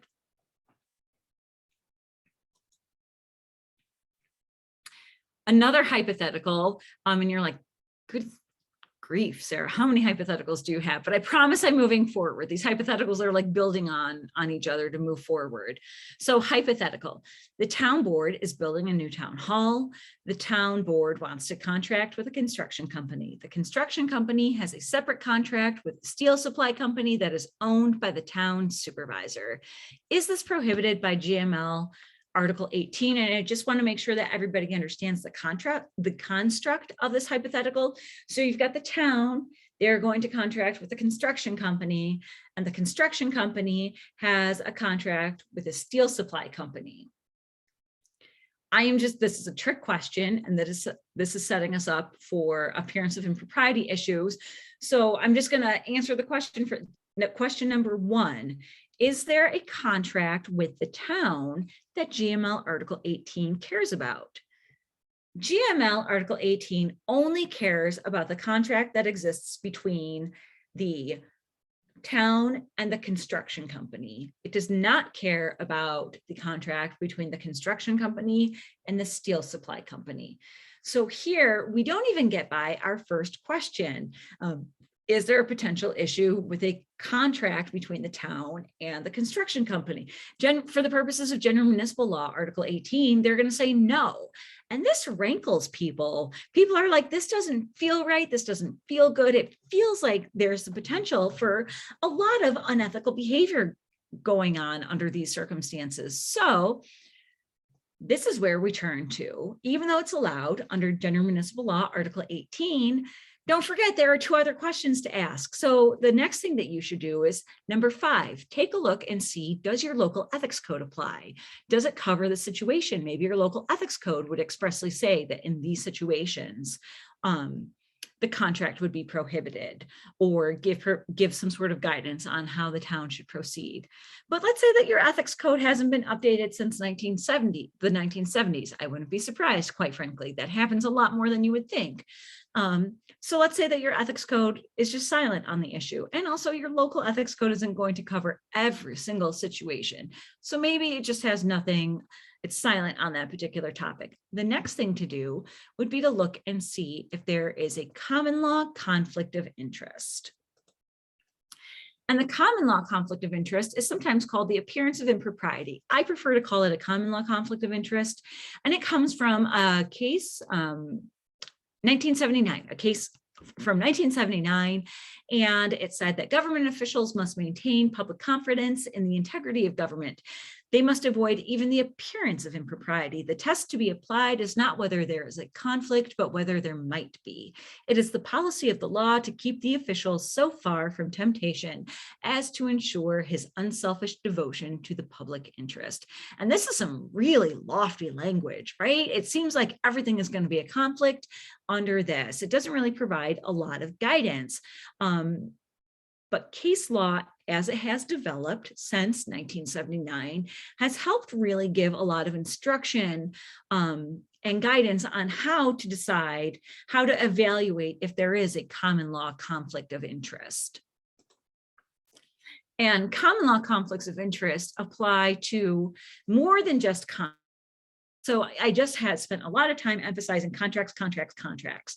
But as I mentioned, GML Article 18 primarily deals with contracts. It exclusively deals with contracts when we're talking about conflicts of interest. So GML Article 18 is a small subset of conflicts of interest. Common law conflicts of interest encompasses a lot more.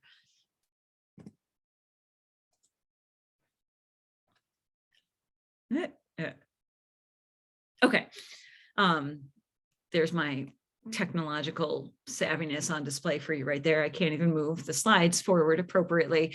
But so I went over that like lofty language that comes from the court about, the test to be applied is not if there is a conflict, but whether there potentially could be one. No. That's the language that was used in 1979. If you take a look at the case law that's developed since then, here's my recommendation to evaluate whether a common law conflict of interest exists. And I suggest that you break it down into two separate questions. Number one, is the interest personal? Number two, is the interest substantial? Is the interest personal? The first question. A personal interest is not an interest that you share with the public generally. A perfect example of this would be a town board member residing within a sewer district can still vote on matters related to that district. It's not a personal interest. It's not something that is very, very specific to just them. She would share it with all the other members of that district. So when I say is the interest personal, I mean that it has to be very specific and unique to you individually. Is the interest substantial? That can be a lot harder question to answer. And the reason why I kept using that steel supply, the town board wants to construct a new town hall, that whole thing is because I was teeing things up for my favorite case of all time, not just in ethics. I mean, it is my favorite case in ethics, but my favorite case ever. I love this case. So here you have a planning board chair that owned a steel supply company that contracted with an applicant appearing before the planning board. The contract amounted to 0.2% of the company's gross sales for the past 2 years. The neighbors argued that the chair should have recused himself. So again, here's the construct that we have set up. You've got the planning board chair, and you've got an applicant appearing before the planning board.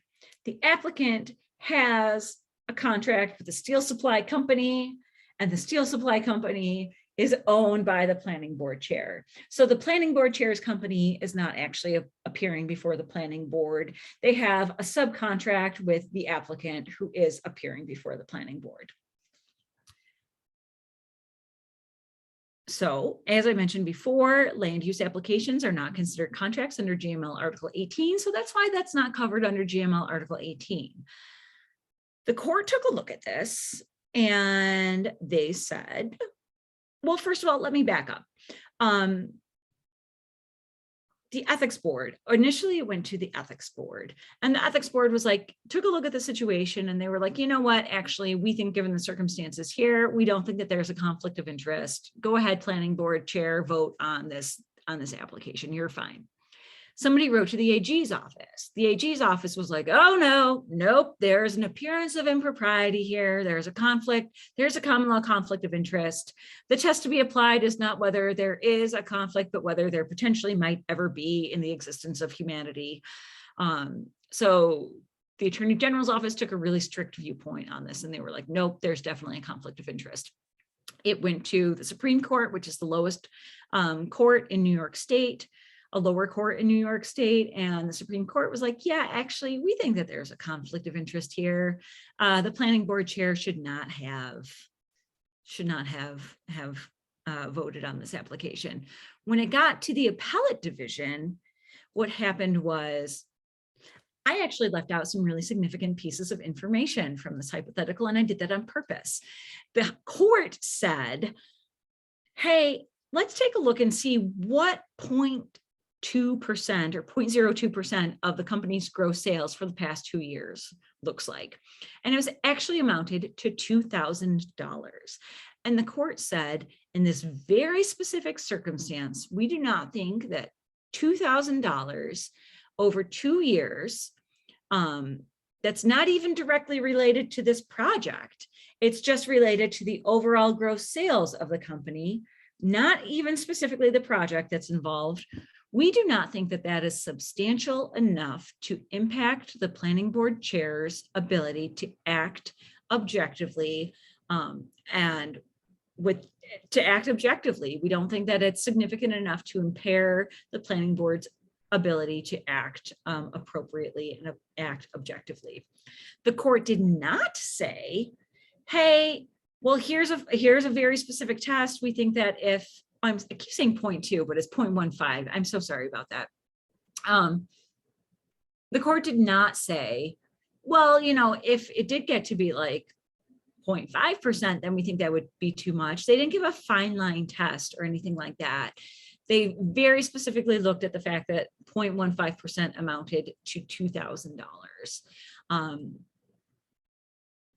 And I love this case because I think it perfectly exemplifies how it's not that the AG's office was and the Supreme Court was wrong and the ethics board and the appellate division was right, because remember what I said, reasonable minds can differ. And I also said that very facts, like circumstances, change the answer. Let's say that it was 0.15% of Coca-Cola. That might be significantly more money. 0.15% of total sales for the past 2 years for another company might be worth millions.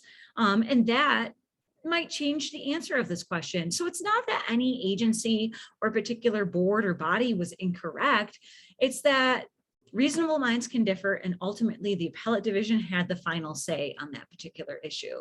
And that is why I absolutely love this case. I'll refer to it as the Gardner case. Substantial is not always a quantifiable term. So an example would be the neighbor of a planning board member applies for a special use permit. Whether there is an appearance of impropriety or a common law conflict of interest depends on the circumstances. I am a Buffalonian. I grew up in Buffalo. I don't live there now. I live in Albany, but if you've talked to me for more than 5 minutes, you know that I'm from Buffalo. I'm very proud of it. I love it. And I love the Buffalo Bills. I grew up 2 miles from the stadium. I am into the Bills. So let's say that I'm on the planning board and I live in Albany. There's not a ton of Bills fans here. They like to think that they're Bills fans, but they're really not. But let's say that my next door neighbor is also a legitimate Bills fan. We watch the game together. They're like my best friend. I hang out with my neighbor. We commiserate over being from Buffalo together. We watch the Bills every Sunday. We're great friends. That the tenor of that relationship might make it such that it would be appropriate for me to recuse myself if they appear before the planning board, because I have such a close relationship with them. On the other hand, sometimes you have a neighbor who lives a mile down the road. You know that they exist because their lawn is mowed and their mailbox isn't overflowing, but you don't know their name. Maybe you wave to them while you're driving by, but that would tend to be a less substantial relationship and make it less likely that that would be considered a common law conflict of interest or a substantial enough relationship such that it would color your ability to act objectively. Another way to think of substantial is the interest more than speculative and more than a de minimis interest? I know I've only got like 8 minutes left, so I'm going to really quickly go through a couple of things. There's this one case where in Cornell University, there was a proposed project that, you know what, I'm going to skip this in the interest of covering some more other topics. These are just some cases that further illustrate what's considered a substantial interest versus a de minimis interest. And I think you're going to get a copy of this PowerPoint afterwards, so it outlines what those court cases say. In general, just keep in mind that courts will find a common law conflict of interest often if there's a financial or a material benefit involved for a public officer or one of their family members. But then you've also got that Town of Gardner case involving the steel supply company. So it's not always going to be the case, but more often than not, courts are more likely to find a common law conflict of interest if there's some sort of money involved. Where there is an appearance of a problem, but the court thinks that objectivity is possible, the court generally won't insist on recusal, because an important thing to keep in mind is recusal is sufficient to cure a conflict of interest for a common law conflict of interest. Remember what I said, if there's a conflict of interest under General Municipal Law, Article 18, recusal is insufficient to cure that conflict of interest. That's not the case with the common law conflict of interest. If you have a common law conflict of interest, the town would still be able to enter the contract, move forward, but the officer with the with the conflict should recuse themselves.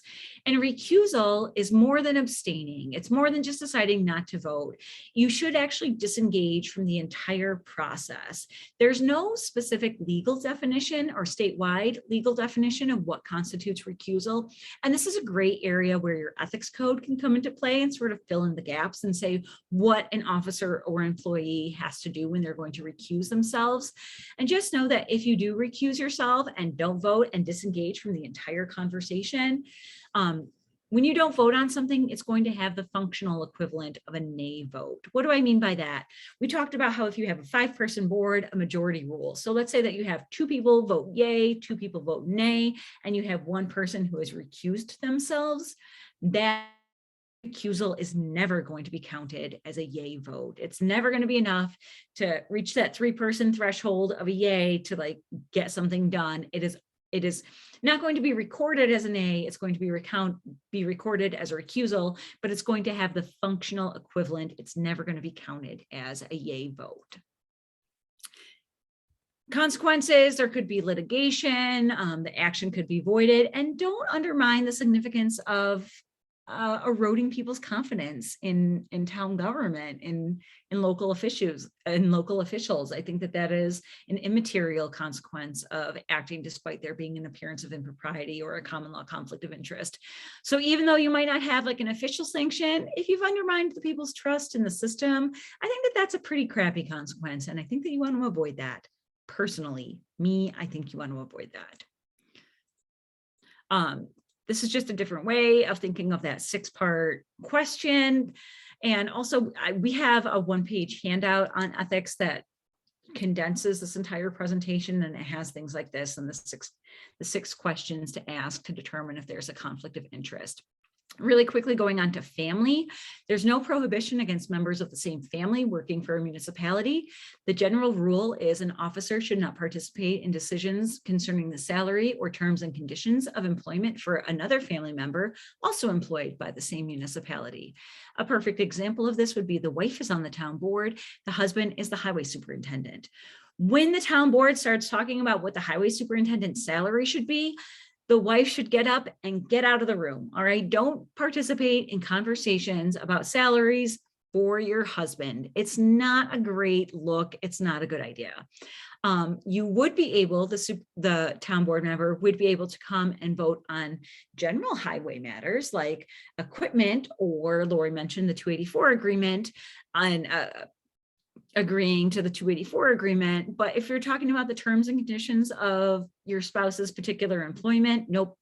And you're on the town board, recuse yourself, get out of there. Don't participate in that conversation. Don't vote on it. But you would be to vote to adopt the highway budget as a whole. The highway budget is separate than the highway superintendent's salary. That's on like money that's appropriated for different projects for a highway project. Gifts, really quickly, GML section 805-A prohibits the solicitation of gifts or accepting gifts worth more than $75 that could reasonably be inferred to influence the performance of official duties. That language is crappy. It is really ambiguous. And there's at least 1 case that says that this is unconstitutionally vague. Here's a great opportunity for your local ethics code to come and clarify what constitutes a gift. You can also lower the amount from $75 in your local ethics code. I don't recommend reducing it to 0. I call it the chocolate bunny problem. One time I was giving this presentation and somebody gave the example of an out-of-state vendor. It was around Easter. They had sent a chocolate bunny to the town clerk, and the town had reduced their gift threshold to 0. So what happened was the town board actually spent more money sending this chocolate bunny back to the out-of-state vendor than the chocolate bunny was actually worth. So you can reduce it, but you might want, I would strongly suggest against reducing it to 0. Also keep in mind that, again, you wear 2 hats. You have your town officer hat and you have your personal hat, your everyday life hat, your Bruce Wayne and your Batman. So if somebody's giving you, if you have a friend that gives you $100 bottle of wine for Christmas, Number one, please invite me over to share, partake in that bottle of wine. I would love to, but also they're giving that to you in your capacity as a friend. That is distinctly different than a vendor being like, hey, let me take you out for a nice steak dinner, or a land use applicant being like, hey, town board, we need some rezoning. Why don't we take you for a few rounds of golf? That's shady, that's suspicious, that's the type of behavior that 805A is dealing with, not the friend giving you $100 bottle of wine. I'm going to end on dual office holding, and that's when one person holds two different offices. There's no general prohibition against one person holding two different offices, but there are three situations when that would be considered inappropriate or incompatible. And positions are considered incompatible when, one, they're subordinate to one another. That means that position A cannot be the boss of position B. Two, there's conflict of duties. I like to think of that as upsetting a system of checks and balances. And the third would be otherwise prohibited by law. That means that there is a statutory prohibition against one person holding those two specific offices. Subordinate position would be an example of that would be a town board member working in the highway department. Because the town board holds the purse strings, as I mentioned, now like an hour and 45 minutes ago, the town board holds the purse strings and they can set the salary for the position in the highway department. That is considered a subordinate position. Position A cannot be the boss of position B and have one person be in both positions. A conflict of duties. Perfect example of that would be a code enforcement officer sitting on the ZBA. Remember I said, maybe not like an hour and a half ago, the code enforcement officer takes a look at permits. Let's say that they deny a permit and then that person appeals to the ZBA. So the code enforcement officer would essentially be reviewing his or her own work. Otherwise prohibited by law, smattering of statutes throughout there. Town Law Section 20 says that you can't hold two elected positions in the town. Town Law 271 says that the town board member cannot also be on the planning board. 267 says that you can't be on the ZBA and the town board together. There's not a ton of statutes that have this, that prohibit one person from holding two positions, but there are a few. So if you're concerned about it, give our office a call. We're happy to take a look at that. And here I am going to end on this picture. You might be blown away by these two majestic beasts that are on your screen currently. These are the ladies. These are my cats. And you might be like, what the hell does this have to do with municipal ethics? Well, you might see that they're looking adorable and snuggling together, and they're overcoming conflict. So towns can overcome a conflict in two positions. Like if there's an incompatibility of office, the town can overcome this conflict by adopting a local law. This is meant for smaller municipalities that are really having trouble filling positions. The town that I grew up in Erie County, just outside of Buffalo, has a population of about 40,000. It's not going to apply to a town like that, but towns that have really like smaller populations, let's say that a dog control officer, and the dog control officer had such a great time that they decided to run for the town board. And now they're on the town board, but they still want to be dog control officer. That's going to be your classic case of a subordination issue, because the town board has the authority not only to appoint the dog control officer, but also to set their salary. Position A can't be the boss of position B. It's a small town. My advice would be this: advertise for the position of dog control officer. Either nobody's going to apply or nobody qualified is going to apply. Advertise for the position again. Again, these are not legal requirements. This is just Sarah Brancatella's best practices for when you should adopt a local law, overcoming this incompatibility of office issue. Advertise for the position again. Nobody qualified is going to apply, or you're not going to get anybody apply at all. And then I would say the town board could adopt a local law overcoming this conflict, saying, hey, it is in the town's best interest that we appoint the sitting town board member to the position of dog control officer. And that way, when the gadfly comes to your town board meeting, you can say and says, hey, there is something shady going, like we think that there is a conflict here. They should not be holding both positions.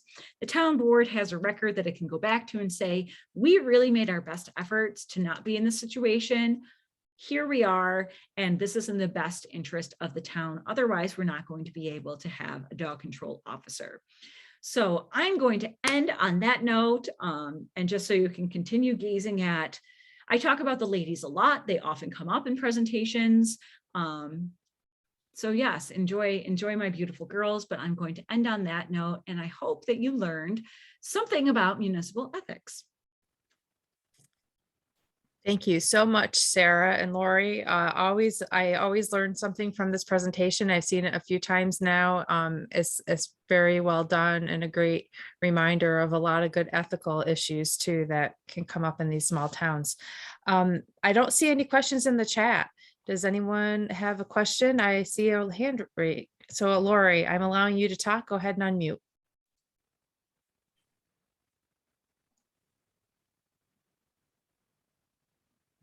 Very impressive.